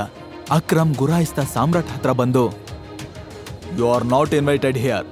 ಸೀನ್ ಕ್ರಿಯೇಟ್ ಮಾಡ್ದೆ ಇಲ್ಲಿಂದ ಹೊರಡು, ಇಲ್ಲಾಂದ್ರೆ ಪೊಲೀಸ್ನ ಕರಿಬೇಕಾಗತ್ತೆ ಅಂತ ವಾರ್ನ್ ಮಾಡ್ದ. ಸಾಮ್ರಾಟ್ ಹ್ಯಾಂಡ್ ರೈಸ್ ಮಾಡ್ತಾ, ಅದ್ರ ಅವಶ್ಯಕತೆ ಇಲ್ಲ ಮಿಸ್ಟರ್ ಅಕ್ರಮ್, ನಾನೇ ಹೋಗ್ತೀನಿ ಅಂದ. ಆಗ ಅಚಾನಕ್ ಆಗಿ ಅವನ್ ಬೆರಳಲ್ಲಿದ್ದ ರಿಂಗ್ ಕಾಣಿಸಿ ಅಕ್ರಮ್ ಬೆಚ್ಚ ಬಿದ್ದ. ಅವನಿಡೀ ಬಾಡಿ ನಡುಗ್ತಾ ಇತ್ತು. ಟೈಗರ್ ಅಂತ ಮನಸ್ಸು ಕಿರಿಸ್ತು, ಆದ್ರೆ ಗಂಟ್ಲಿಂದ ಸ್ವರ ಹೊರಡ್ಲಿಲ್ಲ. ಅಲ್ಲಿಂದ ಹೊರಡೋದಕ್ಕೆ ತಿರುಗಿ ನಿಂತ ಸಾಮ್ರಾಟ್ ಕೈನ ರಫ್ ಅಂತ ಹಿಡ್ಕೊಂಡು ಅವನ್ಗೆ ಒಂದು ಮಾತಾಡೋದಕ್ಕೂ ಅವಕಾಶ ಕೊಡದೆ ಅಲ್ಲಿಂದ ಎಳ್ಕೊಂಡು ಹೋದ. ಅವನ್ ಹಾಗೆ ಎಳ್ಕೊಂಡು ಹೋದ್ ಸ್ಪೀಡ್ ನೋಡಿನೇ ಸಾನ್ಯಾ, ಸೂರಜ್, ಜಗನ್ ಅಲ್ಲಿದ್ದ ಎಲ್ರೂ ಇವತ್ತು ಸಾಮ್ರಾಟ್ ಕತೆ ಮುಗೀತು ಅನ್ಕೊಂಡ್ರು. ಅಕ್ರಮ್ ಸಾಮ್ರಾಟ್ನ ಸೀದಾ ಒಂದ್ ರೂಮ್ ಒಳಗಡೆ ಕರ್ಕೊಂಡು ಬಂದು ಡೋರ್ ಕ್ಲೋಸ್ ಮಾಡ್ದ. ಯಾಕೆ ನನ್ನನ್ನು ಇಲ್ಲಿಗೆ ಎಳ್ಕೊಂಡು ಬಂದಿದ್ದೀರಾ? ಏನ್ ನಿಮ್ ಪ್ರಾಬ್ಲಮ್ಮು? ಸಾಮ್ರಾಟ್ ಕೇಳೋ ಅಷ್ಟರಲ್ಲಿ, ನಾನ್ ನಿನ್ ಬೆರಳಲ್ಲಿರೋ ರಿಂಗ್ನ ನೋಡ್ಬಹುದಾ ಅಂತ ಅಕ್ರಮ್ ಕೇಳ್ದ. ಯಾಕೆ? ಡೋಂಟ್ ವರಿ, ಜಸ್ಟ್ ನೋಡ್ತೀನಿ ಅಷ್ಟೆ. ಇವಾಗ ಅಕ್ರಮ್ ಮಾತಿನ ವರ್ಷ ಕಂಪ್ಲೀಟ್ ಆಗಿ ಬದಲಾಗಿತ್ತು. ಮೊದ್ಲಿನ ದರ್ಪ ಇರಲಿಲ್ಲ. ಸಾಮ್ರಾಟ್ ರಿಂಗ್ ಬಿಚ್ಚಿ ಅವನ್ ಕೈ ಕೊಟ್ಟ. ಅದ್ರ ಒಳಗಿರೋ ಟೀ ಸಿಂಬಲ್ನ ನೋಡಿ ಅಕ್ರಮ್ ಕಣ್ಣಲ್ಲಿ ನೀರ್ ತುಂಬಿಕೊಳ್ತು. ಹಿಂದೆ ಮುಂದೆ ಯೋಚನೆ ಮಾಡ್ದೆ ರಪ್ ಅಂತ ಸಾಮ್ರಾಟ್ ಕಾಲಿಗೆ ಬಿದ್ಬಿಟ್ಟ. ಟೈಗರ್ ಅಂತ ಹೇಳ್ತಾ ಫುಲ್ ಎಮೋಷನಲ್ ಆದ. ಸಾಮ್ರಾಟ್ಗೆ ಟೈಗರ್ ಅಂದಿದ್ ಕೇಳಿ ಶಾಕ್ ಆಯ್ತು. ತನ್ನಪ್ಪ ಸಾಯೋ ಕ್ಷಣದಲ್ಲಿ ಹೇಳಿದ ಮಾತೆ ಅವನ್ ತಲೆಯಲ್ಲಿ ಎಕೋ ಆಯ್ತು. ಫೈನಲಿ ನಮ್ ಟೈಗರ್ ನಮಗ್ ಸಿಕ್ತಾ ಅಂತ ಅಕ್ರಮ್ ಎದ್ದು ಖುಷಿಲ್ ಕುಣ್ದಾಡ್ದ. ಸಾಮ್ರಾಟ್ ಕನ್ಫ್ಯೂಸ್ ಆಗ್ತಾ, ಹೇಯ್ ಏನ್ ಹೇಳ್ತಾ ಇದ್ದೀರಾ ನೀವು ಅಂತ ಕೇಳ್ದ. ಹೌದು, ನಾನು ನಿನ್ಗೋಸ್ಕರ 18 ವರ್ಷದಿಂದ ಕಾಯ್ತಾ ಇದ್ದೆ. ನೀನೇ ನಮ್ ಟೈಗರ್. ನಮ್ಮ 1000 ಕೋಟಿ ಸಾಮ್ರಾಜ್ಯಕ್ಕೆ ನೀನೇ ಹುಲಿ. ನಿಮ್ಮಪ್ಪ, ನಾನು ಮತ್ತೆ ರಾಣ, ನಾವು 3 ಜನ ಫ್ರೆಂಡ್ಸ್ ಸೇರ್ಕೊಂಡು ಕಟ್ಟಿದ್ದಿ ಸಾಮ್ರಾಜ್ಯ ಇವತ್ತಿಂದ ನಿಂದು ಅಂತ ಹೇಳಿ ಗೋಡೆ ಮೇಲೆ ನೇತಾಡ್ತಾ ಇರೋ ಫೋಟೋ ಕಡೆ ಕೈ ತೋರಿಸ್ತಾ. ಅದ್ರ ಮಧ್ಯದಲ್ಲಿ ಸಂಜಯ್ ಇದ್ರೆ ಬಲ್ಗಡೆ ಅಕ್ರಮ್ ಇದ್ದ. ಎಡಗಡೆ ಇರೋ ರಾಣಾ ಫೋಟೋ ನೋಡಿದ ಕೂಡ್ಲೆ ಸಾಮ್ರಾಟ್ ಸ್ಟನ್ ಆದ. ಟೈಗರ್, ಈ ಬದ್ಮಾಶ್ ಮುಖ ನಾನ್ ನೆನ್ಪಿಟ್ಕೋ, ನೀನೇ ಇವನನ್ನ ಹೊಡಿಬೇಕು ಅಂತ ಅಪ್ಪ ಹೇಳಿದ ಮಾತು ಪದೇ ಪದೇ ಅವನ್ ಕಣ್ಮುಂದೆ ಬಂತು. ಸ್ವಂತ ಫ್ರೆಂಡ್ಗೆ ದ್ರೋಹ ಮಾಡಿದ ಆ ಪಾಪಿ ಫೋಟೋ ನೋಡಿ ಸಾಮ್ರಾಟ್ ಕಣ್ಣು ಕೆಂಪಾದ್ವು. ರಕ್ತ ಕೊತ ಕೊತ ಅಂತ ಕುದಿಯೋದಕ್ಕೆ ಶುರುವಾಯ್ತು. ಡ್ಯಾಡ್, 18 ವರ್ಷ ನಾನು ಯಾವುದಕ್ಕೋಸ್ಕರ ಕಾಯ್ತಾ ಇದ್ನೋ ಆ ಟೈಮ್ ಹತ್ರ ಬರ್ತಿದೆ. ನಿನ್ನನ್ನು ಸಾಯಿಸಿದ ಈ ರಾಣನ್ನ ಮಣ್ಣು ಮುಕ್ಕಿಸ್ತೇನೆ ಅಂತ ಮನ್ಸಲ್ಲೇ ಅಂದ್ಕೊಳ್ತಾ ಸಾಮ್ರಾಟ್ ಮುಷ್ಟಿ ಬಿಗಿ ಮಾಡ್ದ. ಏನಾಯ್ತು ಟೈಗರ್, ಯಾಕಿಷ್ಟೊಂದು ಕೋಪ? ತಕ್ಷಣ ಸಾಮ್ರಾಟ್ ತಲೆ ತಗ್ಗಿಸ್ಕೊಂಡು, ಇಲ್ಲ ಏನಿಲ್ಲ, ನೀವೇನೋ ಹೇಳ್ತಿದ್ರಿ, ಕಂಟಿನ್ಯೂ ಮಾಡಿ. ಹಾ ನಾವು ಕಟ್ಟಿದ್ದ ಅಂಡರ್ವರ್ಲ್ಡ್ ಸಾಮ್ರಾಜ್ಯದ ಬಗ್ಗೆ ಹೇಳ್ತಿದ್ದೆ. ಅದಕ್ಕೆ ನಾವಿಟ್ಟ ಹೆಸರು mafia king. Biggest politicians, business ಮನ್ಗಳು, ರೌಡಿಗಳನ್ನ ಎಲ್ರನ್ನೂ ನಾವೇ ಆಳ್ತಿದ್ವಿ. ಬಟ್ ನಮಗೆ ತುಂಬ ಶತ್ರುಗಳಿದ್ರು. ಅದರಲ್ಲಿ ಸ್ಟ್ರಾಂಗೆಸ್ಟ್ ಎನಿಮಿ ಅಂದರೆ ದಿಗ್ಬಾಲ್. ಅವನು ಇವಾಗಲೂ ನಿನಗೋಸ್ಕರ ಹುಡುಕ್ತಾನೆ ಇದ್ದಾನೆ ಟೈಗರ್. ಇವಾಗ ಸದ್ಯಕ್ಕೆ ರಾಣಾ ಮಗ ಮಾಂಟಿ ಮಾಫಿಯಾ ಕಿಂಗ್ ವರ್ಕ್ನೆಲ್ಲ ನೋಡ್ಕೋತಾ ಇದ್ದಾನೆ. ಬಟ್ ನೀನೇ ನಮ್ಮ ರಿಯಲ್ ಟೈಗರ್. ಇನ್ಮುಂದೆ ನೀನೇ ಎಲ್ಲಾನು ನೋಡ್ಕೋಬೇಕು. ಅಕ್ರಮ್ ಹೇಳಿದ ಒಂದೊಂದು ವಿಷಯನೂ ಸಾಮ್ರಾಟ್ಗೆ ಶಾಕಿಂಗ್ ಆಗಿತ್ತು. ಅಂಡರ್ ವರ್ಲ್ಡ್ಗೂ ತನ್ನ ಅಪ್ಪನಿಗೂ ಇಷ್ಟು ಲಿಂಕ್ ಇದೆ ಅಂತ ಅವನು ಅಂದ್ಕೊಂಡಿರ್ಲಿಲ್ಲ. ನಿನ್ನೆವರೆಗೂ ಜೇಬಲ್ಲಿ ಬಿಡಿಗಾಸಿಲ್ದೆ ಓಡಾಡ್ತಿದ್ದ ಸಾಮ್ರಾಟ್ ಈಗ 1000 ಕೋಟಿ ಮಾಫಿಯಾ ಸಾಮ್ರಾಜ್ಯಕ್ಕೆ ಟೈಗರ್. ಹೌದು, ನಾನು ನಿನಗೋಸ್ಕರ 18 ವರ್ಷದಿಂದ ಕಾಯ್ತಾ ಇದ್ದೆ. ನೀನೇ ನಮ್ಮ ಟೈಗರ್. ನಮ್ಮ 1000 ಕೋಟಿ ಸಾಮ್ರಾಜ್ಯಕ್ಕೆ ನೀನೇ ಹುಲಿ. ನಿಮ್ಮಪ್ಪ, ನಾನು ಮತ್ತೆ ರಾಣಾ, ನಾವು 3 ಜನ ಫ್ರೆಂಡ್ಸ್ ಸೇರ್ಕೊಂಡು ಕಟ್ಟಿದ್ದಿ ಸಾಮ್ರಾಜ್ಯ ಇವತ್ತಿಂದ ನಿಂದು. ರಾತ್ರೋರಾತ್ರಿ ಸಾಮ್ರಾಟ್ ಜೀವನ ದಿಕ್ಕೇ ಬದಲಾಗಿತ್ತು. ಗೋಡೆ ಮೇಲಿರೋ ರಾಣಾನ ಫೋಟೋನೇ ಆಕ್ರೋಶದಿಂದ ನೋಡ್ತಿದ್ದ. ಒಂದ್ ವೇಳೆ ರಾಣಾ ಈಗ ಅವನ್ ಕಣ್ಮುಂದೆ ಕಾಣಿಸ್ಕೊಂಡ್ರೆ ಅವನ್ ತಲೆನ ಕಡ್ದು ಅಪ್ಪನ್ ಸಾವಿಗೆ ರಿವೆಂಜ್ ತಗೋತಿದ್ದ. ಸಾಮ್ರಾಟ್ ತುಂಬಾ ಡಿಸ್ಟರ್ಬ್ ಆಗಿರೋದ್ನ ನೋಡಿದ ಅಕ್ರಮ್, ಹಾ ಟೈಗರ್, ನಾನ್ ಕೇಳೋದ್ ಮರ್ತೆ, ಇಷ್ಟು ವರ್ಷ ಎಲ್ಲಿದ್ದೆ, ಹೇಗಿದ್ದೆ ಅಂತ ಕೇಳ್ದ. ಸಾಮ್ರಾಟ್ ಕಣ್ಣಂಚಲಿ ನೀರ್ ಬಂತು. ಮಾತಾಡೋದಕ್ಕೂ ಕಷ್ಟ ಆಗ್ತಿತ್ತು. ಡ್ಯಾಡ್ನ ಕಳ್ಕೊಂಡ್ಮೇಲೆ 18 ವರ್ಷ ಅನಾಥಾಶ್ರಮದಲ್ಲೇ ಇದ್ದೆ. ಆಮೇಲೆ ಒಂದ್ ಜಾಬಿಗೆ ಸೇರ್ಕೊಂಡೆ. ಅದ್ಬಿಡಿ, ನೀವ್ಯಾಕೆ ಇಷ್ಟು ವರ್ಷ ನನ್ನನ್ನು ಹುಡುಕ್ಲೇ ಇಲ್ಲ? ಸಂಜಯ್ ಹೋದ್ಮೇಲೆ ಮಾಫಿಯಾ ಕಿಂಗ್ನಲ್ಲಿ ತುಂಬಾ ಸಮಸ್ಯೆಗಳನ್ನ ಫೇಸ್ ಮಾಡ್ಬೇಕಾಯ್ತು. ಆ ಟೈಮ್ನಲ್ಲಿ ಶತ್ರುಗಳ ಕಣ್ಣಿಂದ ನೀನ್ ದೂರ ಇರೋದೇ ಒಳ್ಳೇದಾಗಿತ್ತು.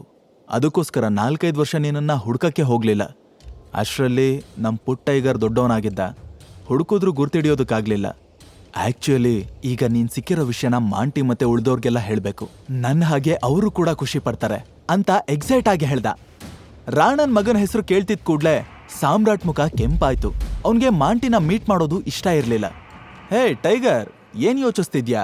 ಸಾಮ್ರಾಟ್ ಪಟ್ ಅಂತ ತಲೆ ಕೊಡುಕೊಂಡು, ಆಕ್ಚುಲಿ ನನಗ್ ನೆನ್ಪಿರೋ ಹಾಗೆ ಡ್ಯಾಡ್ ಯಾವತ್ತೂ ಈ ಮಾಫಿಯಾ ಕಿಂಗ್ ಗ್ರೂಪ್ ಬಗ್ಗೆ ನನ್ನ ಹತ್ರ ಹೇಳೇ ಇರ್ಲಿಲ್ಲ. ಅವ್ರಿಗೂ ಅಂಡರ್ವರ್ಲ್ಡ್ಗೂ ಲಿಂಕ್ ಇರೋದು ನಿಜಾನೇ ಆಗಿದ್ರೆ ಅಟ್ಲೀಸ್ಟ್ ನನ್ನ ಹತ್ರ ಹೇಳಿರ್ತಿದ್ರು ಅಲ್ವಾ? ಅಕ್ರಮ್ ಟೈಗರ್ ಹೆಗ್ಲು ಮೇಲೆ ಕೈ ಇಟ್ಟು, ನೀನ್ ಅವಾಗಿನ್ನೂ ತುಂಬಾ ಚಿಕ್ಕವನು, ಅದಕ್ಕೆ ಈ ವಿಷಯಗಳನ್ನೆಲ್ಲ ನಿನ್ನ ಹತ್ರ ಹೇಳಿರ್ಲಿಲ್ಲ ಅನ್ಸತ್ತೆ. ಅಥವಾ ಇದೆಲ್ಲದ್ರಿಂದ ನಿನ್ನ ದೂರ ಇಡ್ಬೇಕು ಅನ್ಕೊಂಡಿದ್ನೇನೋ. ಬಟ್ ಬಿಲೀವ್ ಮಿ, ನಾನಂತೂ ನಿಂದಾರಿನೇ ಕಾಯ್ತಾ ಇದ್ದೆ. ಫೈನಲಿ ನೀನ್ ಸಿಕ್ಕಾಯ್ತು. ಇನ್ನು ಮುಂದೆ ಟೈಗರ್ ಗರ್ಜನೆಗೆ ಬೆಂಗಳೂರು ಅಂಡರ್ವರ್ಲ್ಡ್ ನಡ್ಗೋಗುತ್ತೆ. ಮಾಫಿಯಾ ಕಿಂಗ್ಗೆ ಯಾವತ್ತಿದ್ರು ನೀನೇ ಕಣೋ ಕಿಂಗು. ಸಾಮ್ರಾಟ್ ತಲೆಲೀಗ ಸುಮಾರು ಪ್ರಶ್ನೆಗಳು ಹುಟ್ಕೊಂಡ್ವು. ಮನ್ಸಲ್ಲೇ, ಇವ್ರಿಗೆ ರಾಣಾನೇ ಡ್ಯಾಡಿನ ಸಾಯಿಸಿದ್ದು ಅಂತ ಗೊತ್ತಿಲ್ವಾ? ಅಂತ ಮಿತ್ರದ್ರೋಹಿ ಮಗ ಮಾಂಟಿಗೆ ಇಡೀ ಸಿಲಿಕಾನ್ ಸಿಟಿ ಮಾಫಿಯಾದ ಸಿಂಹಾಸನ ಕೊಟ್ಟು ಕೂರ್ಸಿದಾರ ಛೇ ಅಂತ ಬೈಕೊಂಡ. ಬಟ್ ಅವನ್ಗೆ ಸರಿಯಾದ ಕ್ಲಾರಿಟಿ ಇಲ್ಲದೆ ಇರೋದ್ರಿಂದ ಅಕ್ರಮ್ ಹತ್ರ ಇದ್ರ ಬಗ್ಗೆ ಏನೋ ಹೇಳೋದಕ್ಕೆ ಹೋಗ್ಲಿಲ್ಲ. ಅಷ್ಟರಲ್ಲಿ ಅಕ್ರಮ್ ಏನೋ ಯೋಚಿಸಿ 50 ಕೋಟಿ ಚೆಕ್ ಬರೆದು ಸಾಮ್ರಾಟ್ ಕೈ ಕೊಟ್ಟು, ಇದನ್ನ ಇಟ್ಕೋ, ನೀನು ವಾಪಸ್ ಟೈಗರ್ ಪೊಸಿಷನ್ಗೆ ಬರೋವರೆಗೂ ಬೇಕಾಗತ್ತೆ ಅಂದ. ಆ ಚೆಕ್ಕಲ್ಲಿ ಬರ್ತಿರೋ ಅಮೌಂಟ್ನ ನೋಡಿ ಸಾಮ್ರಾಟ್ಗೆ ಶಾಕ್ ಆಗಿದ್ದು ಎಷ್ಟು ನಿಜಾನೋ, ಆ ಕ್ಷಣದಿಂದ ಅವನ್ ಲೈಫ್ ಬದಲಾಗ್ತಿರೋದು ಕೂಡ ಅಷ್ಟೇ ನಿಜ ಆಗಿತ್ತು. ಅಕ್ರಮ್ ಸಾಮ್ರಾಟ್ ಕಣ್ಣಲ್ಲಿ ಕಣ್ಣಿಟ್ಟು ನೋಡಿ, ಟೈಗರ್, ನಿನ್ನ ಐಡೆಂಟಿಟಿ ಈಗಲೇ ಯಾರಿಗೂ ಗೊತ್ತಾಗೋದು ಬೇಡ. ಸದ್ಯಕ್ಕೆ ನೀನಿವಾಗ ಹೇಗಿದೆಯೋ ಹಾಗೇ ಇರು. ಆ ಟೈಮ್ ಬಂದಾಗ ನಾನೇ ರಿವೀಲ್ ಮಾಡ್ತೀನಿ ಅಂತಂದು ಸಾಮ್ರಾಟ್ ಜೊತೆ ಆಚೆ ಹೊರಟ. ಹೊರಗಡೆ ಪಾರ್ಟಿಲಿರೋರ್ಗೆಲ್ರೂ ಇಷ್ಟೊತ್ತಿಗೆ ಸಾಮ್ರಾಟ್ ಗತಿ ಏನಾಗಿರ್ಬೋದು ಅಂತ ಕ್ಯೂರಿಯಸ್ ಆಗಿ ಕಾಯ್ತಾ ಇದ್ರು. ಸಾನ್ಯಾಗೆ ಟೆನ್ಷನ್ ಆಗ್ತಿತ್ತು. ಸೂರಜ್ ಸಾನ್ಯಾನೇ ನೋಡ್ತಾ, ಓಹೋ, ಅಕ್ರಮ್ ಸರ್ ಆ ತಿರ್ಬೋಕಿಗೆ ಸರಿಯಾಗಿ ಕ್ಲಾಸ್ ತಗೋತಾ ಇದ್ದಾರೆ ಅನ್ಸುತ್ತೆ. ಹೋಗೋವಾಗ ನಡ್ಕೊಂಡು ಹೋದವನು ಬರೋವಾಗ ತೆಳ್ಕೊಂಡ್ ಬರ್ತಾನ ನನ್ ಮಗ ಅಂತಂದ. ಜಗನ್ ಜೋರಾಗಿ ನಗ್ತಾ, ಪಾಪ ಆ ಬಡಪಾಯಿನ ನೆನ್ಸ್ಕೊಂಡ್ರೆ ಬೇಜಾರಾಗುತ್ತೆ ಕಣೋ ಸೂರಜ್. ಹೊಸ ಹೆಂಡತಿ ಜೊತೆ ಒಂದು ರಾತ್ರಿನೂ ಸ್ಪೆಂಡ್ ಮಾಡದೆ ಸಾಯ್ತಿದ್ದಾನೆ, ಪೂರ್ ಫೆಲೋ ಅಂದ. ಅದನ್ ಕೇಳಿ ಸಾನಿಯಾಗೆ ಒಂದ್ ಕಡೆ ಸಿಟ್ಟು ಬಂದ್ರೆ ಇನ್ನೊಂದ್ ಕಡೆ ಟೆನ್ಷನ್ ಜಾಸ್ತಿ ಆಯ್ತು. ಅಕ್ರಮ್ಗೆ ಸಾಯಿಸೋದೇನ್ ದೊಡ್ಡ ವಿಷಯ ಆಗಿರ್ಲಿಲ್ಲ, ಆದ್ರೆ ಒಬ್ಬ ವ್ಯಕ್ತಿ ಸಾಯೋದನ್ನ ಇನ್ನೊಬ್ಬ ಸೆಲೆಬ್ರೇಟ್ ಮಾಡ್ತಾನಲ್ಲ ಅಂತ ಅವಳಿಗೆ ಜಗನ್ ಬಗ್ಗೆ ಅಸಹ್ಯ ಅನ್ನಿಸ್ತು. ಸೂರಜ್ ಸರ್ಕ್ಯಾಸ್ಟಿಕ್ ಆಗಿ, ಸತ್ತಿರೋರ್ ಬಗ್ಗೆ ಹಿಂಗೆಲ್ಲ ಮಾತಾಡಬಾರ್ದು ಕಣೋ, ತಪ್ಪು ತಪ್ಪು ಅಂತ ಹೇಳ್ದ. ಜಗನ್ ಗಾಯ ಆಗಿರೋ ಮೂಗ್ನ ಮುಟ್ಕೊಳ್ತಾ ಮನ್ಸಲ್ಲೇ, ತಪ್ಪಂತೆ ತಪ್ಪು, ನಂತರ ಹೊಡೆಸ್ಕೊಂಡಿದ್ರೆ ಗೊತ್ತಾಗ್ತಿತ್ತು ಇವನ್ಗೆ, ನಾನೇ ಅವನೊಂದು ಸಾಯಿಸೋಣ ಅನ್ಕೊಂಡಿದ್ದೆ, ನನ್ನ ಮಗನ್ಗ ಅದೃಷ್ಟನೂ ಇಲ್ಲ ಬಿಡು ಅಂತ ಅನ್ಕೋತಿರುವಾಗ್ಲೇ ಆ ರೂಮ್ ಡೋರ್ ಓಪನ್ ಆಯ್ತು. ಸಾಮ್ರಾಟ್ ಅಕ್ರಮ್ ಜೊತೆ ಆರಾಮಾಗಿ ಆಚೆ ಬರ್ತಿರೋದ್ ಕಾಣಿಸ್ತು. ಅವನ ಮೈ ಮೇಲೆ ಒಂದೇ ಒಂದ್ ಸಣ್ಣ ಗೀರ್ ಕೂಡ ಇರ್ಲಿಲ್ಲ. ಸೂರಜ್ ಜಗನ್ ಗಾಬರಿ ಆದ್ರು.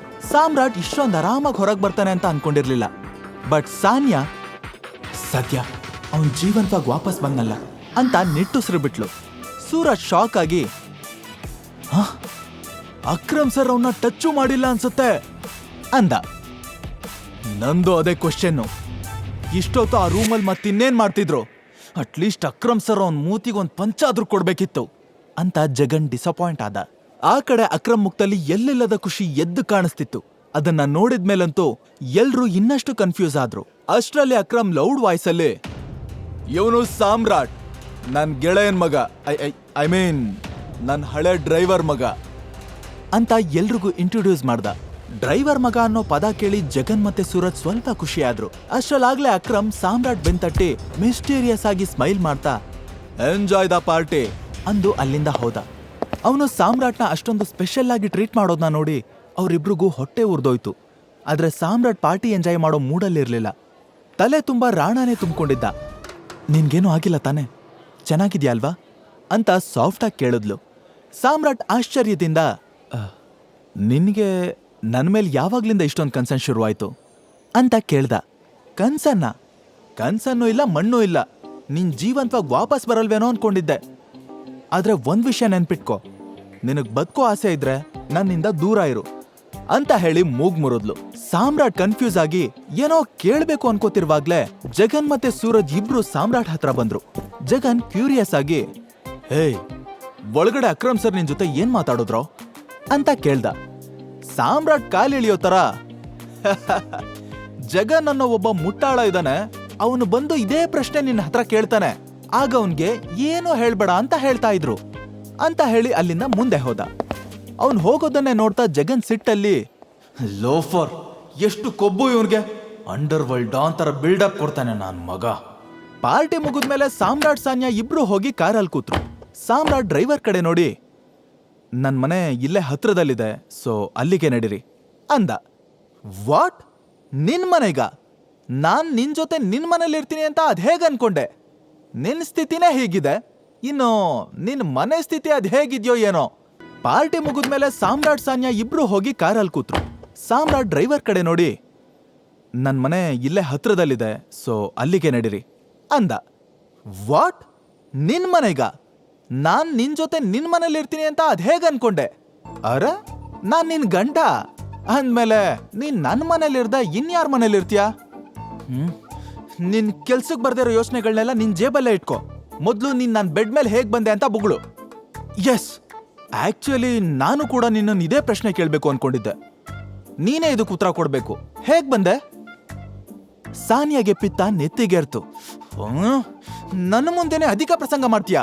ಟೈಮ್ ಬರ್ಲಿ ಆಗ ನೋಡ್ಕೋತೀನಿ ನಿನ್ನನ್ನ. ನಾನ್ ಸತ್ರು ನಿನ್ನ ಗಂಡ ಅಂತ ಒಪ್ಕೊಳ್ಳಲ್ಲ. ನಿನ್ ಮನೆಗೆ ನಾನ್ ಎಡ್ಗಾಲು ಇಡಲ್ಲ, ಅರ್ಥ ಆಯ್ತಾ? ಒಂದ್ ವೇಳೆ ನಾವಿಬ್ರು ಒಟ್ಟಿಗೆ ಇರ್ಬೇಕು ಅಂತ ತಾತ ಫೋರ್ಸ್ ಮಾಡಿದ್ರು ನೀನೇ ಬಂದ್ ನಮ್ಮನೇಲಿ ಬಿದ್ದಿರು, ಅದು ಸರ್ವೆಂಟ್ ತರ ಅಂತ ಖಡಕ್ ಆಗಿ ಹೇಳಿ ಡ್ರೈವರ್ಗೆ, ಸೀದಾ ಮನೆಗ್ ನಡಿ, ಎಲ್ಲೂ ಸ್ಟಾಪ್ ಮಾಡ್ಬೇಡ ಅಂತ ಆರ್ಡರ್ ಮಾಡಿದ್ಲು. ಸ್ವಲ್ಪ ಹೊತ್ತಿನ ನಂತರ ಕಾರು ಅವಳ ಬಂಗ್ಲೆ ಮುಂದೆ ಸ್ಟಾಪ್ ಆಯ್ತು. ಕಾರ್ ಇಳ್ದು ಹೀಲ್ ಸೌಂಡ್ ಮಾಡ್ತಾ ಮನೆ ಒಳಗಡೆ ಹೋದ್ಲು. ಒಂದೇ ಒಂದ್ಸಲನು ಸಾಮ್ರಾಟ್ ಕಡೆ ತಿರುಗೂ ಕೂಡ ನೋಡ್ಲಿಲ್ಲ. ಸಾಮ್ರಾಟ್ ಮಾತ್ರ ಅವಳನ್ನೇ ನೋಡ್ತಾ, ನೀನ್ ಹೇಳ್ದಾಗೆ ನಾನೇನಾದ್ರೂ ಇವತ್ತು ರಿಂಗ್ನ ತೆಗೆದ್ಬಿಟ್ಟಿದ್ರೆ ನನ್ ರಿಯಲ್ ಐಡೆಂಟಿಟಿನೇ ನನಗೆ ಗೊತ್ತಾಗ್ತಿರ್ಲಿಲ್ಲ. ಪಾರ್ಟಿ ಕರ್ಕೊಂಡು ಹೋಗಿರೋ ನಿನಗ್ ಥ್ಯಾಂಕ್ಸ್ ಹೇಳೋ, ಈ ರಿಂಗ್ ಥ್ಯಾಂಕ್ಸ್ ಹೇಳೋ ಗೊತ್ತಾಗ್ತಿಲ್ಲ ಅಂತ ಯೋಚಿಸ್ತಾ ಮನೆ ಕಡೆ ಹೆಜ್ಜೆ ಹಾಕೋದಕ್ ಶುರು ಮಾಡ್ದ. ಅವ್ನು ಇಡ್ತಿದ್ದ ಹೆಜ್ಜೆ ಗುರ್ತು ಚಿಕ್ಕದಾಗಿರ್ಬಹುದು, ಆದ್ರೆ ಅವನು ಮುಂದಿನ ಗುರಿ ಕ್ಲಿಯರ್ ಆಗಿತ್ತು. ಮಿತ್ರದ್ರೋಹಿ ರಾಣನ ತಲೆ ಕತ್ತರಿಸಿ ಅಪ್ಪನ್ ಸಮಾಧಿ ಮೇಲಿಟ್ಟು ಅಲಂಕಾರ ಮಾಡ್ಬೇಕು ಅಂತ ನಿರ್ಧಾರ ಮಾಡಿದ್ದ. ಜೊತೆಗೆ ಅವತ್ತು ರಾಣ ಯಾಕೆ ತನ್ನ ಕ್ಲೋಸ್ ಫ್ರೆಂಡ್ ಸಂಜಯ್ಗೆ ಮೋಸ ಮಾಡ್ದ ಅನ್ನೋ ಪ್ರಶ್ನೆಗೂ ಉತ್ತರ ಬೇಕಿತ್ತು. ಡ್ಯಾಡ್, ಇನ್ಮೇಲೆ ನಿಮ್ ಈ ಟೈಗರ್ ಕೈ ಕಟ್ ಕೂತ್ಕೊಳ್ಳೋ ಮಾತೇ ಇಲ್ಲ. ಆದಷ್ಟು ಬೇಗ ರಾಣಾನ ಕಂಡು ಹಿಡ್ದು ಅವನು ಹೇಗೆ ನಿಮ್ಮ ಬೆನ್ನ ಹಿಂದೆ ಕತ್ತಿ ಮಸ್ತು ಎದೆ ಬಗದ್ನೋ ಹಾಗೆ ನಾನು ಸಾಯಿಸ್ತೀನಿ. ಅವನು ನಾನೇ ಹೊಡೆದು ನಿಮ್ ಕೊನೆ ಆಸೆನ ಈಡೇರಿಸ್ತೀನಿ ಡ್ಯಾಡ್ ಅಂತ ಸಾಮ್ರಾಟ್ ಬೆರಳಲ್ಲಿರೋ ಉಂಗ್ರನ ಮುಟ್ಟಿ ಶಪಥ ಮಾಡ್ದ. ನೆಕ್ಸ್ಟ್ ಡೇ ಅಲಾರಾಮ್ ಸೌಂಡ್ಗೆ ಕಣ್ಬಿಟ್ಟ ಸಾಮ್ರಾಟ್ ನೆನ್ನೆ ಪಾರ್ಟಿಲಾಗಿದ್ನೆಲ್ಲ ನೆನಪು ಮಾಡ್ಕೊಂಡು ಅಕ್ರಮ್ಗೆ ಮನ್ಸಲ್ಲೇ ಥ್ಯಾಂಕ್ಸ್ ಹೇಳ್ದ. ಸಂಜೆ ಇಲ್ದೇ ಇದ್ರು ಅವ್ನು ಕಟ್ಟಿರೋ ಮಾಫಿಯಾ ಸಾಮ್ರಾಜ್ಯನ ಇನ್ನಷ್ಟು ಚೆನ್ನಾಗಿ ನಡೆಸ್ಕೊಂಡು ಬಂದಿರೋ ಅಕ್ರಮ್ ನಿಜವಾಗ್ಲೂ ಗ್ರೇಟ್ ಅನ್ನಿಸ್ತ. ಸ್ವಲ್ಪ ಹೊತ್ತಿನ ನಂತರ ಕೆಲ್ಸಕ್ಕೆ ಹೋಗೋದಕ್ಕೆ ರೆಡಿಯಾದ. ಅಕ್ರಮ್ ಹೇಳ್ದಾಗೆ ಅವನ ಐಡೆಂಟಿಟಿ ರಹಸ್ಯವಾಗಿಡೋದಕ್ಕೆ ಆ ಡೆಲಿವರಿ ಬಾಯ್ನ ಕೆಲಸ ಪರ್ಫೆಕ್ಟ್ ಆಗಿತ್ತು. ಅಕ್ರಮ್ ಕೊಟ್ಟಿದ್ದ ಚೆಕ್ನ ಜೇಬ್ಗೆ ಹಾಕೊಂಡು ಸೀದಾ ಆಫೀಸಿಗೆ ಬಂದ. ಕಾರಿಡಾರಲ್ಲಿ ಕಾಲಿಡ್ತಿದ್ದ ಹಾಗೆ ಒಂದು ವಾಯ್ಸ್ ಕೇಳಿಸ್ತು. ಏಯ್ ಡೆಲಿವರಿ ಬಾಯ್ ನಿಂತ್ಕೊಳ್ಳೋ. ಈ ವಾಯ್ಸ್ ಸಾಮ್ರಾಟ್ನ ಚುಡಾಯಿಸೋದನ್ನೇ ಕೆಲಸ ಮಾಡ್ಕೊಂಡಿರೋ ಅವನ ಕೊಲೀಗ್ ಹರೀಶ್ದಾಗಿತ್ತು. ಅವನಿಗೆ ಸಾಮ್ರಾಟ್ಗಿಂತ ಸಂಬಳ ಜಾಸ್ತಿ ಇತ್ತು, ಜೊತೆಗೆ ಇನ್ಸೆಂಟಿವ್ಸ್ ಬೇರೆ ಸಿಕ್ತಿರೋದ್ರಿಂದ ತಾನೇ ಗ್ರೇಟ್ ಅಂತ ಕೋಪ್ ತೋರಿಸ್ತಿದ್ದ. ಸಾಮ್ರಾಟ್ಗೆ ಅವನ ಜೊತೆ ಮಾತಾಡೋದು ಕೂಡ ಇಷ್ಟ ಇರಲಿಲ್ಲ. ಏನಾದ್ರೂ ಕೆಲಸ ಇದೆಯಾ? ನನಗೆ ಆಲ್ರೆಡಿ ಲೇಟ್ ಆಗಿದೆ ಅಂದ. ಹಾ, ಕೆಲಸ ಇದ್ದಿದ್ದಕ್ಕೆ ನಿಲ್ಸಿದ್ದು. ಬಾಸ್ ನಿನ್ನ ಕರೀತಿದ್ದಾರೆ, ಮೊದಲು ಅವ್ರ ಚೇಂಬರ್ಗೆ ಹೋಗು. ಅದ್ ಸರಿ, ನೆನೆ ಇನ್ಫಾರ್ಮ್ ಮಾಡ್ದೆ ಎಲ್ಲಿಗೆ ಹೋಗಿದ್ದೆ? ನಿಮ್ಮ ಅಪ್ಪನ ಮದ್ವೆ ಆಯ್ತಾ ಇಲ್ಲ ತಿಥಿ ಇತ್ತಾ? ಈ ಮಾತು ಸಾಮ್ರಾಟ್ನ ತುಂಬಾನೇ ಟ್ರಿಗರ್ ಮಾಡ್ತು. ಒಂದೇ ಪಂಚ್ಗೆ ಹರೀಶ್ ಹಲ್ಗಳನ್ನೆಲ್ಲ ನೆಲಕ್ಕೂದ್ರೋ ಹಾಗೆ ಮಾಡ್ಬೇಕು ಅನ್ಸಿದ್ರು ಕೂಡ ಕಂಟ್ರೋಲ್ ಮಾಡ್ಕೊಂಡು ಬಾಸ್ ಕ್ಯಾಬಿನ್ ಒಳಗೆ ಹೋದ. ಗುಡ್ ಮಾರ್ನಿಂಗ್ ಸರ್, ಬರಕ್ ಹೇಳಿದ್ರಂತೆ. ಆ ಬಾಸ್ ನೆತ್ತಿ ಮೇಲೆ ಆಂಟನ ತರ ನಿಂತಿರೋ 3 ಕೂದ್ಲನ್ನ ಸವರ್ಕೊಳ್ತಾ, ಓಹೋ ಸಾಹೇಬ್ರು ಬನ್ನಿ ಬನ್ನಿ, ನೀವು ಮಾಡಿರೋ ಘನ ಕಾರ್ಯಕ್ಕೆ ಮಂಗಳಾರತಿ ಮಾಡೋಣ ಅಂತ ಬರಕ್ ಹೇಳ್ದೆ ಅಂತ ವಿಚಿತ್ರವಾದ ಟೋನಲ್ಲಿ ಹೇಳ್ದ. ಸಾಮ್ರಾಟ್ಗೆ ವಿಷಯ ರಾಂಗ್ ರೂಟಲ್ಲಿ ಹೋಗ್ತಾ ಇದೆ ಅಂತ ಆಗ್ಲೇ ಅರ್ಥ ಆಯ್ತು. ಹೇಳ್ದೆ ಕೇಳ್ದೆ ನಿನ್ನೆ ಎಲ್ಲಿಗೆ ಹೋಗಿದ್ದೆ? ನಿನ್ಗಿಷ್ಟ ಬಂದಾಗ ಬರೋಕೆ ಹೋಗೋಕೆ ಇದೇ ನಿಮ್ಮ ಅಪ್ಪನ ಮನೆ ಅನ್ಕೊಂಡ್ಯಾ? ಸಾಮ್ರಾಟ್ಗೆ ಉತ್ತರ ಕೊಡೋದಕ್ಕೂ ಬಿಡ್ದೆ. ನಿನ್ನೆ ಎಷ್ಟು ಕಡಿಮೆ ಡೆಲಿವರಿ ಹೋಗಿದೆ ಗೊತ್ತಾ? ನಿನ್ನಿಂದ ಎಷ್ಟು ಲಾಸ್ ಆಗಿದೆ ಅನ್ನೋ ಅಂದಾಜಾದ್ರೂ ಇದೆಯಾ? ಆ ಲಾಸ್ನ ಯಾರು ನಿಮ್ಮ ಅಪ್ಪ ಕಟ್ಕೊಡ್ತಾನ? ಸರ್, ನನಗೆ ತಿಂಗಳಿಗೊಂದು ಕ್ಯಾಶುವಲ್ ರಜಾ ಇರುತ್ತಲ್ವಾ, ಸೊ ನಾನು... ಮುಚ್ಚ ಬಾಯಿ, ರಜಾ ಅಂತೆ ರಜಾ. ಈ ಕಂಪ್ನಿ ನಿಮ್ಮ ಅಪ್ಪಂದು ಅನ್ಕೊಂಡಿದ್ಯಾ? ಪದೇ ಪದೇ ಮಾತನ್ ಬುಡುಕು ತುದಿಗೂ ಅಪ್ಪನ ವಿಷಯ ತಗೊಳ್ತಿರೋದ್ನ ನೋಡಿ ಸಾಮ್ರಾಟ್ ಅವನನ್ನ ಕಣ್ಣಲ್ಲೇ ಸುಟ್ಟು ಭಸ್ಮ ಮಾಡೋ ತರ ಗುರಾಯಿಸ್ತ. ಏಯ್, ಏನೋ ಹಾಗೆ ಗುರಾಯಿಸ್ತಿದ್ಯಾ? ಕಣ್ಗುಡ್ಡೆ ಕಿತ್ ಗೋಲಿ ಆಡ್ಬಿಡ್ತೀನಿ.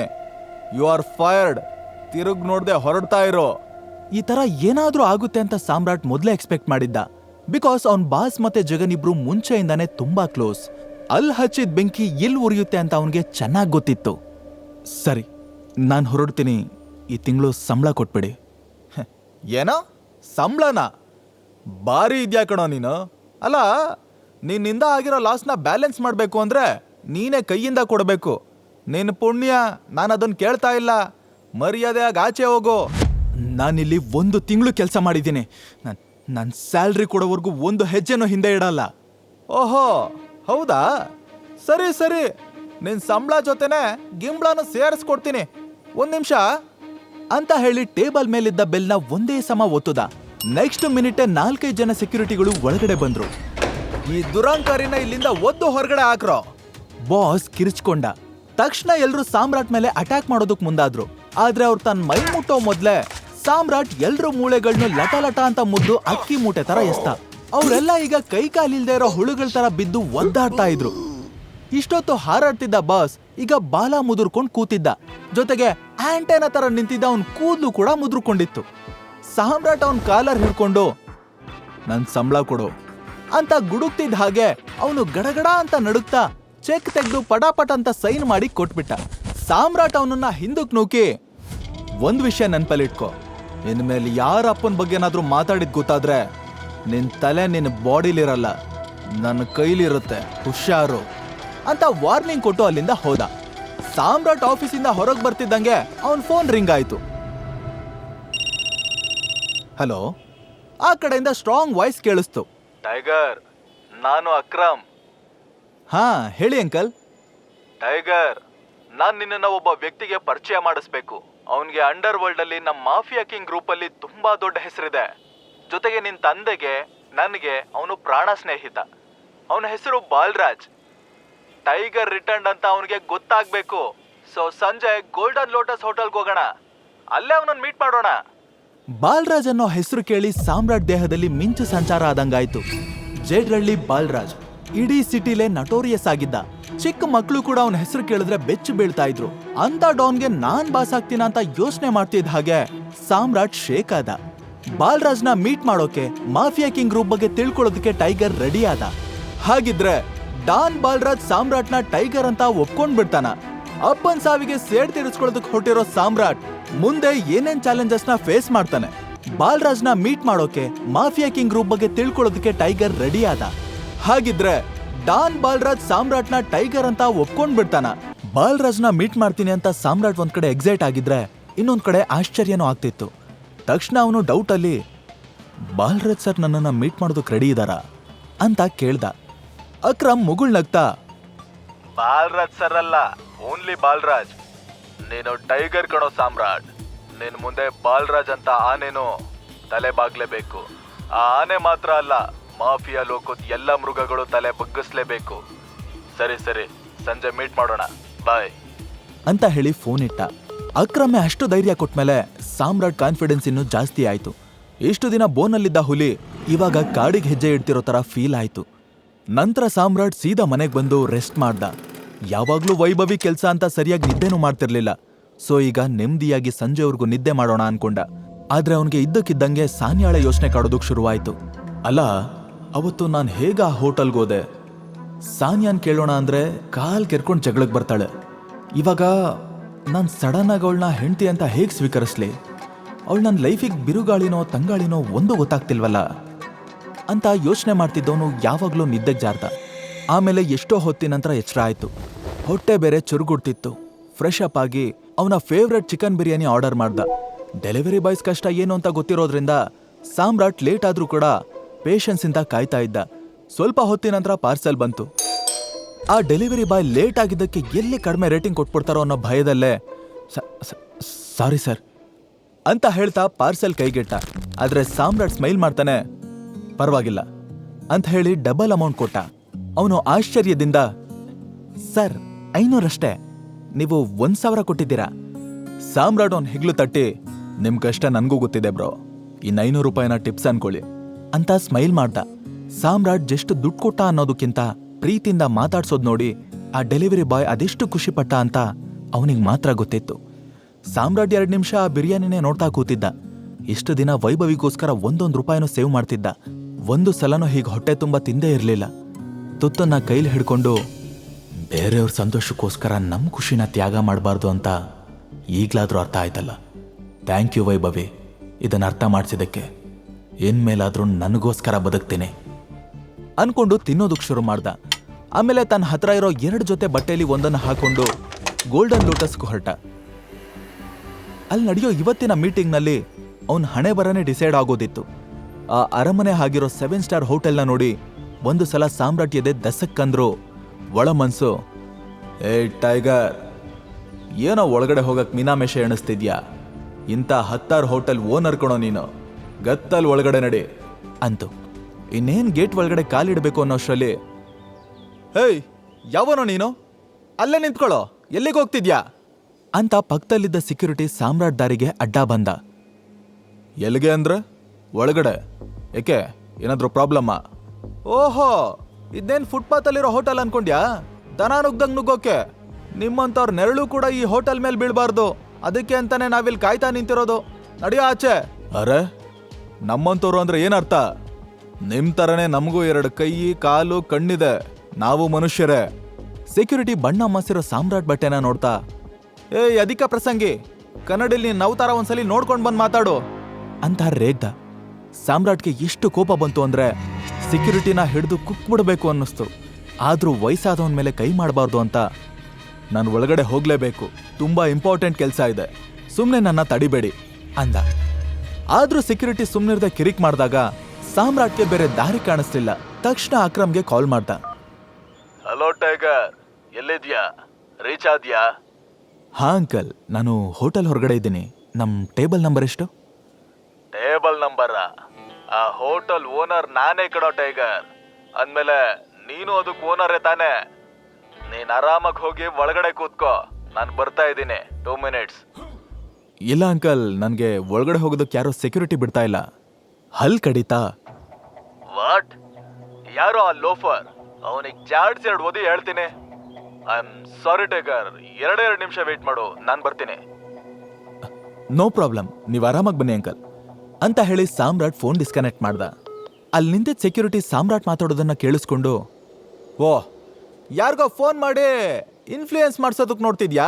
ನೀನ್ CMಗಲ್ಲ PM ಕಾಲ್ ಮಾಡಿದ್ರು ಒಳಗಡೆ ಬಿಡಲ್ಲ, ಅರ್ಥ ಆಯ್ತಾ ಅಂತ ಹೇಳಿ ಅವನನ್ನ ತಳ್ಳೋದಕ್ಕೆ ನೋಡ್ದ.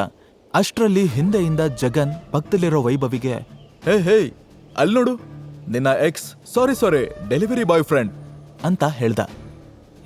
ಛೀ, ಇಂಥ ಡರ್ಟಿ ಪೀಪಲ್ ಜೊತೆ ಮಾತಾಡೋಕೆ ನಾನು ಒಂದು ಕ್ಷಣ ಥಿಂಕ್ ಮಾಡ್ತೀನಿ, ಅಂಥದ್ರಲ್ಲಿ ಬಾಯ್ ಫ್ರೆಂಡಾ ಅಂತ ಅಸಹ್ಯ ಪಟ್ಕೊಳ್ತಾ ಸಾಮ್ರಾಟ್ ಹತ್ರ ಬಂದ್ಲು. ಸಾಮ್ರಾಟ್ ಅವಳು ನೋಡಿದ್ರು ನೋಡದೆ ಇರೋ ಥರ ಅವಾಯ್ಡ್ ಮಾಡ್ದ. ವೈಭವಿ ಅದನ್ನ ಸಹಿಸ್ಕೊಳ್ಳೋದಕ್ಕಾಗ್ದೆ ಕೊಂಕಾಗಿ, ಓಹೋ, ಬೀದಿ ನಾಯಿ ಹಳಸಿರೋ ಅನ್ನ ಹುಡ್ಕೊಂಡು ಇಲ್ಲಿವರೆಗೂ ಬಂದಿರೋ ಹಾಗಿದೆ ಅಂದ್ಲು. ಸಾಮ್ರಾಟ್ ಮಾತ್ರ ಕೂಲಾಗೆ, ನಾಯಿಗೆ ಹಳಸಿದ್ ಹಾಕಿದ್ರು ಫ್ರೆಶ್ ಹಾಕಿದ್ರು ಅದ್ರ ನಿಯತ್ ಮಾತ್ರ ಬದಲಾಗಲ್ಲ. ಆದ್ರೆ ಕೆಲವ್ರು ಹಾಗಲ್ಲ, ಸಿಕ್ಕೋರ್ ಭಿಕ್ಷೆಲ್ ಬದುಕೋರು, ನಿಯತ್ತಿನ ಸ್ಪೆಲ್ಲಿಂಗು ಗೊತ್ತಿರಲ್ಲ ಅಂತ ಟಾಂಗ್ ಕೊಟ್ಟ.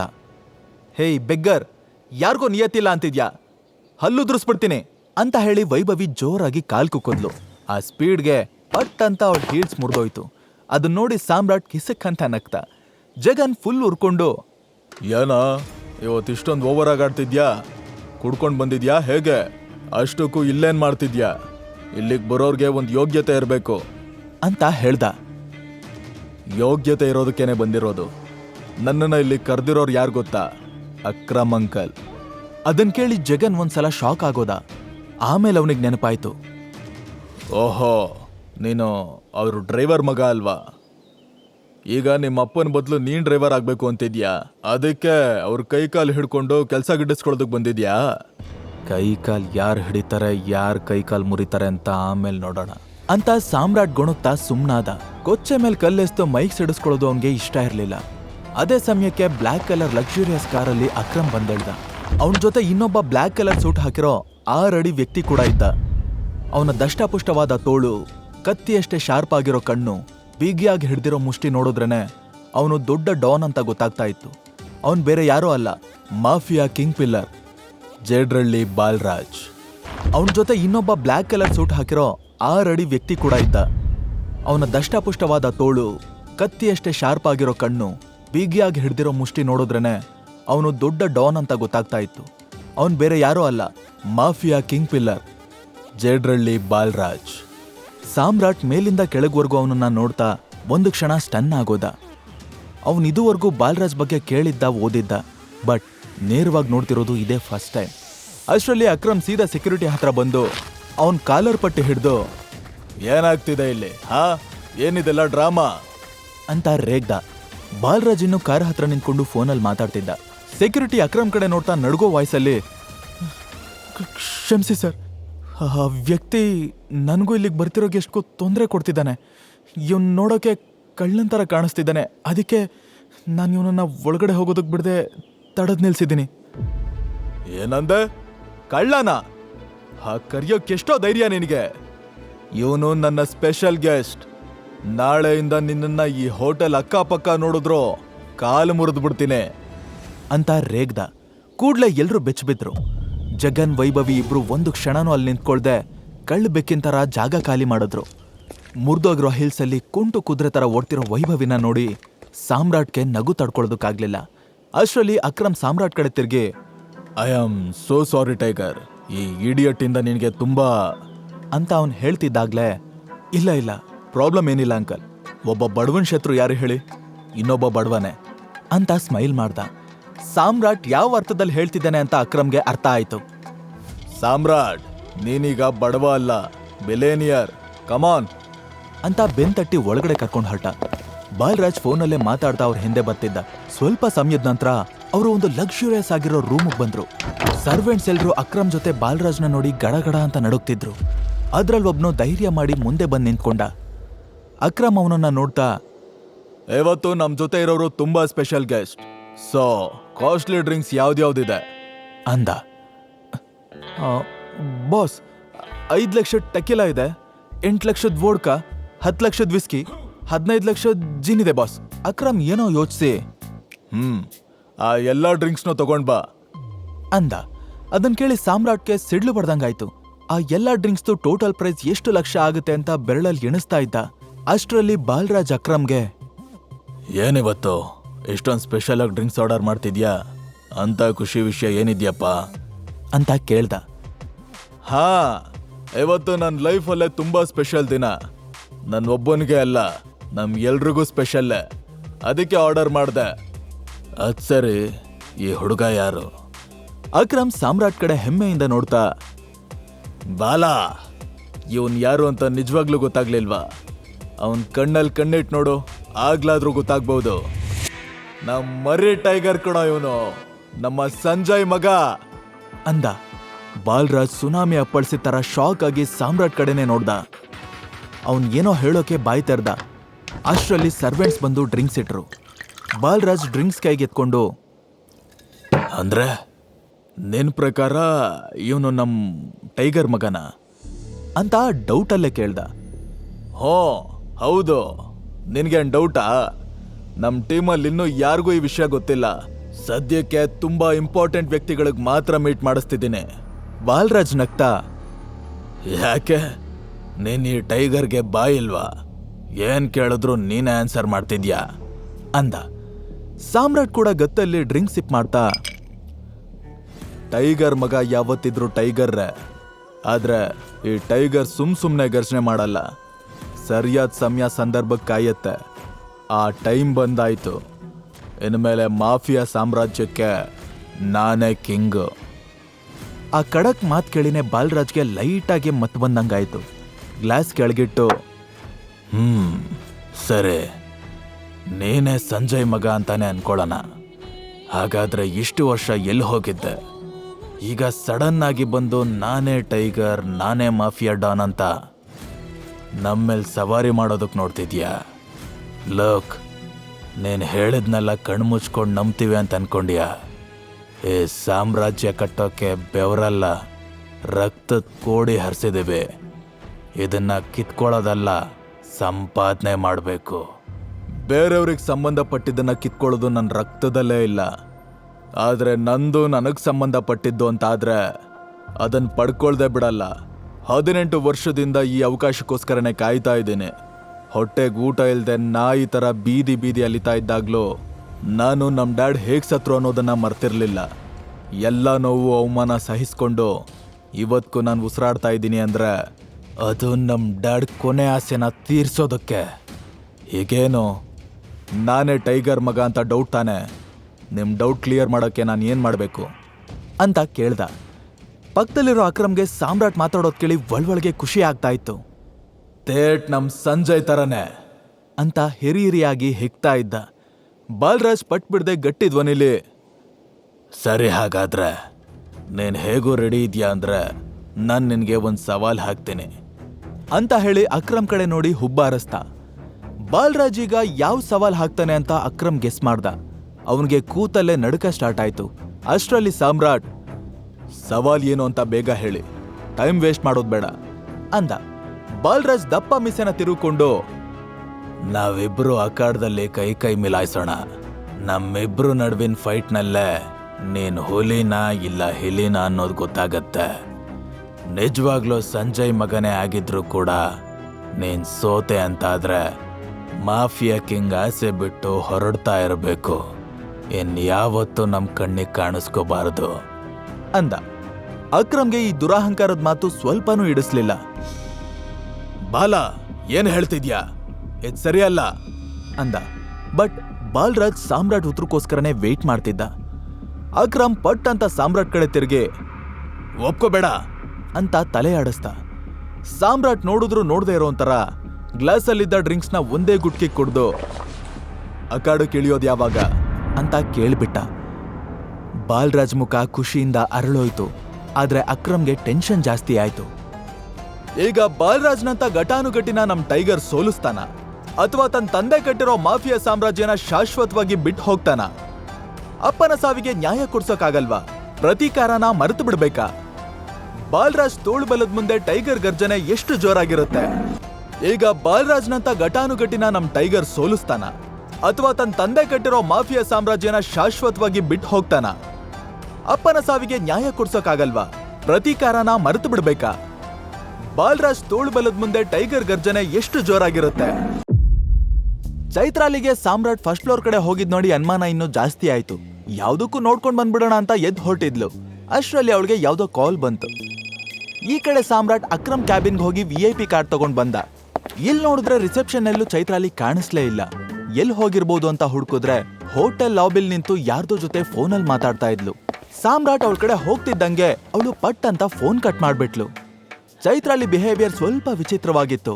ಬಟ್ ಸಾಮ್ರಾಟ್ ತನ್ನ ಐಡೆಂಟಿಟಿನ ಮುಚ್ಚಿಡೋ ಯೋಚನೆಯಲ್ಲಿ ಅದನ್ನೆಲ್ಲ ಗಮನಿಸ್ಲಿಲ್ಲ.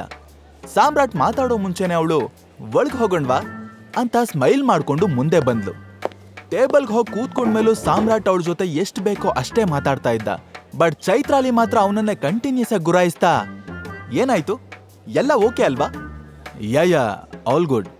ಹಾ, ಕೇಳೋದ್ ಮರ್ತೆ, ನೀನ್ ಇಲ್ಲೇನ ಕೆಲಸ ಮಾಡೋದು? ಆಗ್ಲೇ ಎಲ್ಲಿಗೆ ಹೋಗಿದ್ದೆ?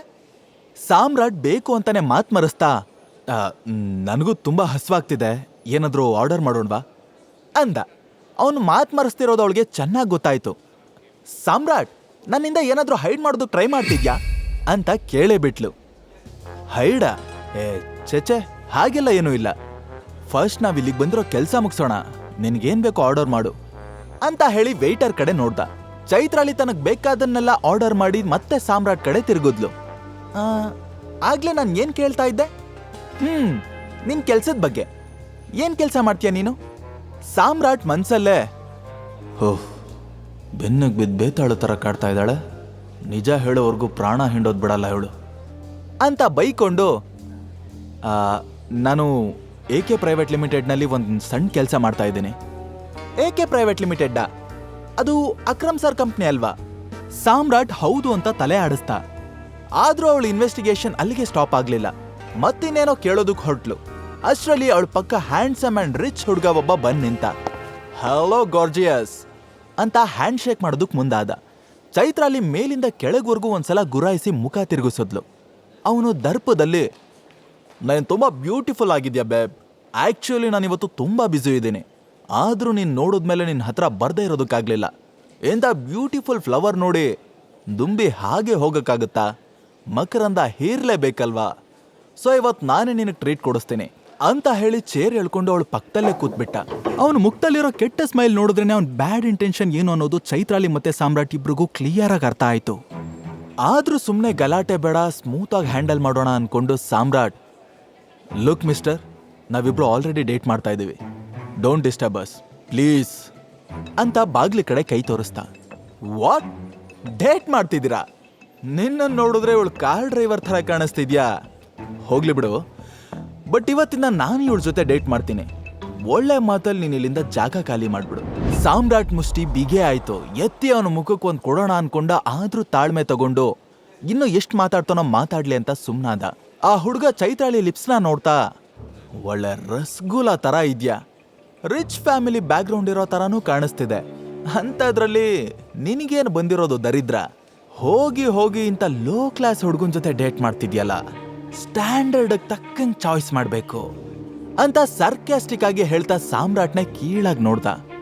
ಈಗ ಸಾಮ್ರಾಟ್ಗೆ ತಡ್ಕೊಳ್ಳೋದಕ್ಕಾಗ್ದೆ ಜೋರಾಗಿ ಟೇಬಲ್ ಕುಟ್ಟಿ, ಅತಿಯಾಗಿ ಮಾತಾಡ್ತಾ ಇದ್ಯಾ, ಮರ್ಯಾದೆಯಿಂದ ಬಾಯಿ ಮುಚ್ಕೊಂಡು ಹೋದ್ರೆ ನಿನ್ಗೆ ಒಳ್ಳೇದು ಅಂತ ಗುಡುಗ್ದ. ಆದ್ರೂ ಅವನು ಸಾಮ್ರಾಟ್ ಮಾತ್ಗೆ ಕೇರೆ ಮಾಡ್ದೆ ಚೈತ್ರಾಳಿನೇ ನೋಡ್ತಾ, you come with me baby, ನಿಜವಾದ ಖುಷಿ ಏನು ಅಂತ ನಾನ್ ತೋರಿಸ್ತೀನಿ. ನೀನ್ ಈ ತರ ಲೋ ಕ್ಲಾಸ್ ಬಾಯ್ಸ್ ಜೊತೆ ಎಲ್ಲ ಓಡಾಡಬಾರ್ದು, ಇಂಥವ್ರಿಗೆಲ್ಲ ಕೂಲಾಗೋತ್ರ ಏನೂ ಇರಲ್ಲ, ಹೊಡ್ಸಿರೋ ಅಪ್ಪ ಯಾರು ಅಂತಾನೂ ಗೊತ್ತಿರಲ್ಲ ಅಂದ್ಬಿಟ್ಟ. ಅಪ್ಪನ್ ವಿಚಾರ ಬರ್ತಿದ್ದಂಗೆ ಸಾಮ್ರಾಟ್ ಕಿರಳಿರೋ ಸಿಂಹ ಆಗೋದ. ಇವ್ರ ರಾಸ್ಕಲ್ ಅಂತ ಕಿರಿಸ್ತಾ ಆ ಹುಡುಗನ್ ಕತ್ ಹಿಡ್ದು ಒಂದೇ ಕೈಯಲ್ಲಿ ನಾಯಿ ಮರಿನ ಎತ್ತೋ ತರ ಮೇಲೆತ್ಬಿಟ್ಟ. ಸಾಮ್ರಾಟ್ ಉಗ್ರ ರೂಪ ನೋಡಿ ಚೈತ್ರಾಲಿ ನಿಂತಲ್ಲೇ ನಡ್ಗೋದ್ಲು. ತಕ್ಷಣ ಅಕ್ಕಪಕ್ಕದವರೆಲ್ಲ, ಹೇಯ್, ಏನ್ ನಡೀತಾ ಇದೆ ಇಲ್ಲಿ? ಯಾಕೆ ಅವ್ನಿಗೆ ಹೊಡಿತಾ ಇದ್ಯಾ?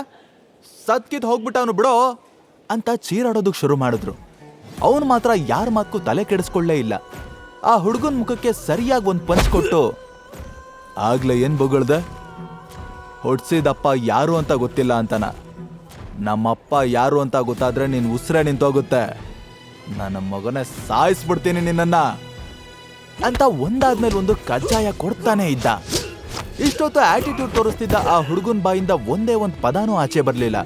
ಅವನ ಕಣ್ಣಲ್ಲಿ ಭಯ ಬಿಟ್ಟು ಇನ್ಯಾವುದಕ್ಕೂ ಜಾಗ ಇರಲಿಲ್ಲ. ಬಾಯಿಂದ ರಕ್ತ ಚಿಲ್ ಅಂತ ಚಿಮ್ಮಿ ಅವನು ವೈಟ್ ಶರ್ಟ್ ಎಲ್ಲ ರೆಡ್ ಕಲರ್ ಆಗೋಯ್ತು. ಆದ್ರೂ ಸಾಮ್ರಾಟ್ ಬಿಡ್ಲಿಲ್ಲ.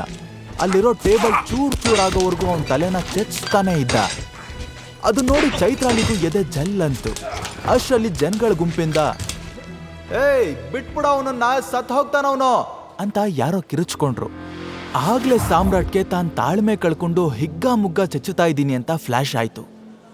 ಏಯ್ ಬಿಟ್ಬಿಡ ಅವನನ್ನ, ಸತ್ ಹೋಗ್ತಾನವನು ಅಂತ ಯಾರೋ ಕಿರುಚ್ಕೊಂಡ್ರು.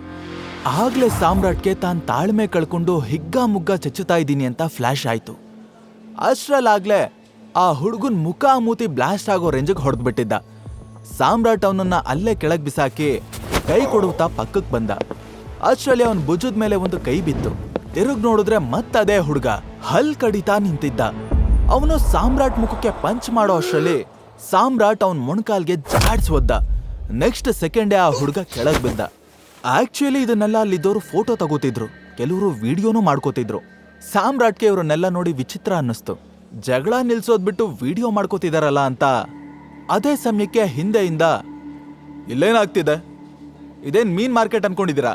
ಹಾ, ಇದು ಹೋಟೆಲ್ ಅನ್ನೋ ಕಾಮನ್ ಸೆನ್ಸ್ ಯಾರಿಗೂ ಇಲ್ವಾ ಅಂತ ಆ ಹೋಟೆಲ್ ಮ್ಯಾನೇಜರ್ ಕೂಕೊಂಡ್ ಅಲ್ಲಿಗೆ ಬಂದ. ಅಲ್ಲಿರೋ ಟೇಬಲ್ಲು ಚೇರು ಎಲ್ಲ ಚೆಲ್ಲಾಪಿಲ್ಲಿಯಾಗಿ ಬಿದ್ದಿರೋದನ್ನ ನೋಡಿ ಮ್ಯಾನೇಜರ್ಗೆ ಹುಚ್ಚಿಡ್ದಂಗಾಯ್ತು. ಸಾಮ್ರಾಟ್ ಏನೋ ಎಕ್ಸ್ಪ್ಲೈನ್ ಮಾಡೋದಕ್ಕೆ ಹೋದ. ಅಷ್ಟರಲ್ಲಿ ಒದೆ ತಿಂದಿರೋ ಆ ಹುಡುಗ ತೆವಳ್ಕೊಂಡ್ ಬಂದು ಅಳ್ತಾ ಡ್ರಾಮಾ ಶುರು ಮಾಡ್ದ. ಸರ್ ನೋಡಿ, ಇವನನ್ನ ನಾಯಿಗೆ ಹೊಡೆದಂಗೆ ಹೊಡೆದಿದ್ದಾನೆ. ಮೂಗಲ್ ರಕ್ತ ನಿಲ್ತಾನೆ ಇಲ್ಲ, ಒಂದು ಹಲ್ಲು ಮುರಿದೋಗಿದೆ, ಕೈ ಮೇಲೆ ತದಕ್ಕಾಗ್ತಾ ಇಲ್ಲ, ತಲೆ ಎಲ್ಲ ದಿಮ್ ಅಂತ ಇದೆ. ಹೀಗೆ ಕಂಪ್ಲೇಂಟ್ ಮೇಲೆ ಕಂಪ್ಲೇಂಟ್ ಹೇಳ್ದ. ಆಗ ಮ್ಯಾನೇಜರ್ ಕೂಡ ಅಲ್ಲಿದ್ದವ್ರ ತರಾನೇ ಸಾಮ್ರಾಟೆ ಏನೋ ದೊಡ್ಡ ತಪ್ಪು ಮಾಡಿದಾನೆ ಅನ್ನೋ ತರ ಲುಕ್ ಕೊಡ್ತಾ, ನಿನಗ್ ತಲೆ ಕೆಟ್ಟಿದ್ಯಾ? ಪಾಪ ಮೂಳೆ ಮುರಿಯೋ ತರ ಹೊಡೆದಿದ್ಯಲ್ಲೋ, ಇವ್ರು ನಮ್ VIP ಕಸ್ಟಮರ್, ಅವ್ರ ಮೇಲೆ ಕೈ ಎತ್ತೋದಕ್ಕೆ ಎಷ್ಟೋ ಧೈರ್ಯ ನಿನ್ಗೆ? ತಪ್ಪು ಮಾಡ್ದವ್ರಿಗೆ ಹೊಡಿದೆ ಏನ್ ಮುತ್ ಕೊಡೋದಕ್ಕಾಗತ್ತಾ? ನಮ್ ಪಾಡಿಗೆ ನಾವು ಕೂತಿದ್ರೆ ಬಂದು ಕೆಟ್ಟಾಗಿ ಮಾತಾಡ್ತಾನೆ. ಹಾಳಾಗೋಗ್ಲಿ ಅಂತ ಸುಮ್ಮನಿದ್ರೆ ಅಪ್ಪನವರೆಗೂ ಹೋಗ್ತಾನೆ. ಇವತ್ತು ಇವನ್ ಗ್ರಾಚಾರ ಚೆನ್ನಾಗಿದೆ, ಉಸಿರಾಡೋದಕ್ ಬಿಟ್ಟಿದ್ದೀನಿ. ಎಲ್ಲೋ ಅಂದಿದ್ರೆ ಕೋಳಿ ಕತ್ ಮುರಿದಂಗ್ ಮುರಿದ್ ಬಿಡ್ತಿದ್ದೆ. ಸಾಕು, ಇಂಥ ಓವರ್ ಡೈಲಾಗ್ ಸಿನಿಮಾದಲ್ಲಿ ಮಾತ್ರ ಚೆನ್ನಾಗಿರುತ್ತೆ. ಏನೇ ಆದ್ರೂ ಫಸ್ಟ್ ಕೈ ಮಾಡಿದ್ ನೀನೆ. ಸೊ ಇವನ ಹತ್ರ ಸಾರಿ ಕೇಳು, ಸುಮ್ನೆ ದೊಡ್ಡ ಜನನ್ ಎದುರು ಹಾಕೋಬೇಡ. ನಾನ್ ಕೈ ಎತ್ತೋ ತರ ಮಾಡಿದ್ದು ಅವನು, ಹಾಗಾಗಿ ಅವನೇ ನನ್ನ ಕಾಲಿಗೆ ಬಿದ್ದು ಸಾರಿ ಕೇಳಬೇಕು. ಕೂಡ್ಲೆ ಆ ಹುಡುಗ ಎದೆ ಉಬ್ಬಿಸ್ಕೊಂಡು ಎದ್ ನಿಂತ. ಹೇಯ್, ಮರ್ಯಾದೆಯಿಂದ ನನ್ನ ಕಾಲು ಹಿಡ್ಕೊಂಡು ಕ್ಷಮೆ ಕೇಳು, ಇಲ್ಲಾಂದ್ರೆ ನಿನ್ಗೊಂದು ಹೆಜ್ಜೆನೂ ಆಚೆ ಹೋಗೋದಕ್ಕೆ ಬಿಡಲ್ಲ. ನಾನು ಯಾರು, ನನ್ನ ಫ್ಯಾಮಿಲಿ ಬ್ಯಾಕ್ಗ್ರೌಂಡ್ ಏನು ಅಂತ ನಿನ್ಗಿನ್ನೂ ಗೊತ್ತಿಲ್ಲ. ಅಷ್ಟರಲ್ಲಿ ಚೈತ್ರಾಲಿ ಮಧ್ಯೆ ಬಂದು, ನೋಡಿ ರಿಯಾಲಿಟಿ ಏನು ಅಂತ ನಾನು ಹೇಳ್ತೀನಿ. ಇಲ್ಲಿ ತಪ್ಪು ಸಾಮ್ರಾಟ್ದಲ್ಲ, ಈ ಅವಿವೇಕಿದು. ನಾವಿಬ್ರು ಲಂಚ್ಗೆ ಬಂದಿದ್ವಿ. ಆಗ ಇವ್ನು ನನ್ನ ಹತ್ರ ಬಂದು ಕೆಟ್ಟಾಗಿ ಮಾತಾಡ್ದ. ಸಾಮ್ರಾಟಿಗೆ ಕೋಪ ಬಂದು ಸರಿಯಾಗಿ ತದಗ್ತ ಅಂತ ಇರೋ ಸತ್ಯನೆಲ್ಲ ಹೇಳಿದ್ಲು. ಮ್ಯಾನೇಜರ್ ಆ ಹುಡುಗನ ಕಡೆ ತಿರುಗಿ ಸಾಫ್ಟ್ ಆಗಿ, ತಿಳುವಳಿಕೆ ಇರೋ ಥರ ಕಾಣಿಸ್ತೀಯ, ಆದ್ರೂ ಯಾಕೆ ಹೀಗೆ ನಡ್ಕೊಂಡೆ ಅಂತ ಕೇಳ್ದ. ಅವನ್ ಏನೂ ಮಾತಾಡ್ದೆ ತಲೆ ತಗ್ಗಿಸ್ತಾ. ಆದ್ರೆ ನಿಜ ಗೊತ್ತಾದ್ಮೇಲೂ ಮ್ಯಾನೇಜರ್ ಸಾಮ್ರಾಟ್ ಪರ ಮಾತಾಡ್ಲಿಲ್ಲ. ಬಟನ್ ಕಿತ್ತಿರೋ ಅವ್ನ ಶರ್ಟು, ಸವ್ದಿರೋ ಸ್ಲಿಪ್ಪರ್ ನೋಡಿ, ಕಾರಣ ಏನೇ ಇರಲಿ ಮೇಡಮ್, ಇವನು ಕೈ ಮಾಡಿದ ತಪ್ಪೆ, ಹಾಗಾಗಿ ಕ್ಷಮೆ ಕೇಳಲೇಬೇಕು ಅಂತ ಹೇಳ್ದ. ಮ್ಯಾನೇಜರ್ ಹಾಗೆ ಮಾತಾಡೋದಕ್ಕೆ ಏನ್ ಕಾರಣ ಅನ್ನೋದು ಸಾಮ್ರಾಟಿಗೆ ಗೊತ್ತಾಯ್ತು. ಅವನು ಬೇರೆ ದಾರಿ ಇಲ್ಲದೆ ಜೇಬಿಂದ ಅಕ್ರಮ್ ಕೊಟ್ಟಿದ್ದ ಕಾರ್ಡ್ನ ತೆಗೆದು ಅವನಿಗೆ ಕೊಟ್ಟು, ಈ ಕಾರ್ಡ್ ನಾನು ಕೊಟ್ಟಿದ್ ಯಾರು ಅಂತ ಅದ್ರ ಮೇಲೆ ಹೆಸರಿದೆ ನೋಡಿ, ಆಮೇಲೆ ನಾನು ಕ್ಷಮೆ ಕೇಳಬೇಕೋ ಬೇಡವೋ ಅಂತ ಡಿಸೈಡ್ ಮಾಡಿ. ಆ ಕಾರ್ಡಲ್ಲಿ ಅಕ್ರಮ್ ಹೆಸರಿರೋದು ನೋಡಿ ಮ್ಯಾನೇಜರ್ ಬೈದಲ್ಲಿ ಬೆವ್ರು ಹೋದ. ಹಾರ್ಟ್ ಬಿಟ್ ಬುಲೆಟ್ ಟ್ರೈನ್ ತರ ಫಾಸ್ಟ್ ಆಯ್ತು. ಒಂದು ಸಲ ಕಾರ್ಡ್ನ, ಮತ್ತೊಂದ್ಸಲ ಸಾಮ್ರಾಟ್ನ ನೋಡ್ತಾ ಲಕ್ವಾ ಹೊಡೆದಿರೋ ತರ ನಿಂತ್ಬಿಟ್ಟ. ಅಕ್ರಮ್ ಕಾರ್ಡ್ ಇದೆ ಅಂದ್ರೆ ಸಾಮ್ರಾಟ್ ಎಷ್ಟು ಸ್ಪೆಷಲ್ ಅಂತ ಆಗ ಅವನ್ಗೆ ಅರ್ಥ ಆಯ್ತು. ಈ ವಿಷಯ ಅಕ್ರಮ್ವರೆಗೂ ಹೋದ್ರೆ ಖಂಡಿತ ನನ್ ಕೆಲಸ ಉಳಿಯಲ್ಲ ಅಂತ ಕೂಡ್ಲೆ ವರ್ಷನ ಚೇಂಜ್ ಮಾಡ್ದ. ಸೀದಾ ಆ ಹುಡುಗನ ಹತ್ರ ಹೋಗಿ, ಬೇರೆಯವ್ರ ಮನೆ ಹೆಣ್ಮಕ್ಳ ಜೊತೆ ಮಾತಾಡೋದಕ್ಕೂ ಮೊದಲು ನಿಮ್ಮಮ್ಮನ ಹತ್ರ ಹೋಗಿ ಹೇಗ್ ಬಿಹೇವ್ ಮಾಡಬೇಕು, ಅವ್ರಿಗೆ ಹೇಗ್ ಗೌರವ ಕೊಡಬೇಕು ಅಂತ ಕಲ್ತ್ಕೊಂಡ್ ಬಾ ಅಂತ ಚೆನ್ನಾಗಿ ಉಗ್ದು ಉಪ್ಪಿನಕಾಯಿ ಹಾಕ್ದ. ಇಷ್ಟೆಲ್ಲ ಆದ್ಮೇಲೆ ಸಾಮ್ರಾಟ್ಗೆ ಅಲ್ಲಿ ನಿಂತ್ಕೊಳ್ಳೋದಕ್ಕೂ ಇಷ್ಟ ಆಗ್ಲಿಲ್ಲ. ಚೈತ್ರಾಲಿನ ಕರ್ಕೊಂಡು ಅಲ್ಲಿಂದ ಹೊರಟ. ಇಬ್ರು ಬಂದು ಕಾರಲ್ಲಿ ಕೂತ್ಕೊಂಡ್ರೆ ವಿನಃ ಯಾರೂ ಮಾತು ಶುರು ಮಾಡ್ಲಿಲ್ಲ. ಇಷ್ಟೆಲ್ಲ ಆದ್ಮೇಲೆ ಚೈತ್ರಾಲಿ ಮನ್ಸಲ್ಲಿ ಏನು ಓಡ್ತಿದೆ ಅಂತ ಸಾಮ್ರಾಟ್ಗೆ ತಿಳ್ಕೋಬೇಕು ಅನ್ನಿಸ್ತು. ಬಟ್ ಕೇಳಿದ್ರೆ ತನ್ನ ಮೇಲೆ ಅನುಮಾನ ಇನ್ನೂ ಜಾಸ್ತಿ ಆಗುತ್ತೆ ಅಂತ ಅನ್ಕೊಂಡು ಅವನು ಸುಮ್ಮನಾದ. ಇನ್ಫ್ಯಾಕ್ಟ್ ಅವನ ಐಡೆಂಟಿಟಿ ಬಗ್ಗೆ ತಿಳ್ಕೊಳ್ಳೋದಕ್ಕೆ ಚೈತ್ರಾಲಿ ತುಂಬಾನೇ ಟ್ರೈ ಮಾಡ್ತಿದ್ಲು. ಅವಳಿಗೆ ಒಂದು ಚಿಕ್ಕ ಕ್ಲೂ ಸಿಕ್ಕಿದ್ರು ಕಂಡು ಹಿಡಿದೇ ಬಿಡ್ತಿರ್ಲಿಲ್ಲ. ಇವರು ಲಂಚ್ಗೆ ಅಂತ ಬಂದಿದ್ರು.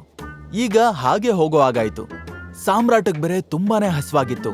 ಆದ್ರೂ ಊಟದ ಬಗ್ಗೆ ಅವನು ಮಾತಾಡೋದಕ್ಕೆ ಹೋಗ್ಲಿಲ್ಲ. ಅವನಿಗೆ ಹಸ್ಕೊಂಡಿದ್ದು ಅಭ್ಯಾಸ ಆಗೋಗಿತ್ತು. ಚಿಕ್ಕ ವಯಸ್ಸಿಂದಾನು ಅವನಿಗೆ 2 ಹೊತ್ತು ತಿನ್ನೋದಕ್ಕೆ ಸಿಕ್ತಿದ್ದಿದ್ದೇ ಹೆಚ್ಚು. ಎಷ್ಟೋ ರಾತ್ರಿ ಬರೀ ನೀರ್ ಕುಡ್ದೆ ಮಲಗ್ತಿದ್ದ. ಈ ಕಡೆ ಚೈತ್ರಾಲಿ ಅವನನ್ನೇ ಪದೇ ಪದೇ ನೋಡ್ತಿದ್ಲು. ಕೊನೆಗೆ ಅವಳಿಗೆ ತಡ್ಕೊಳ್ಳೋದಕ್ಕಾಗ್ದೆ ಆರ್ ಯು ಓಕೆ ಅಂತ ಕೇಳಿದ್ಲು. Yes I am okay, but sorry, ನಿನಗೆ ಒಳ್ಳೆ ಟ್ರೀಟ್ ಕೊಡ್ಸೋಣ ಅಂತ ಕರ್ಕೊಂಡು ಬಂದೆ, ಆದರೆ ಎಲ್ಲ ಹಾಳಾಯ್ತು. ನಿನಗೆ ಓಕೆ ಅಂದರೆ ನಾವು ಬೇರೆ ಕಡೆ ಹೋಗೋಣವಾ?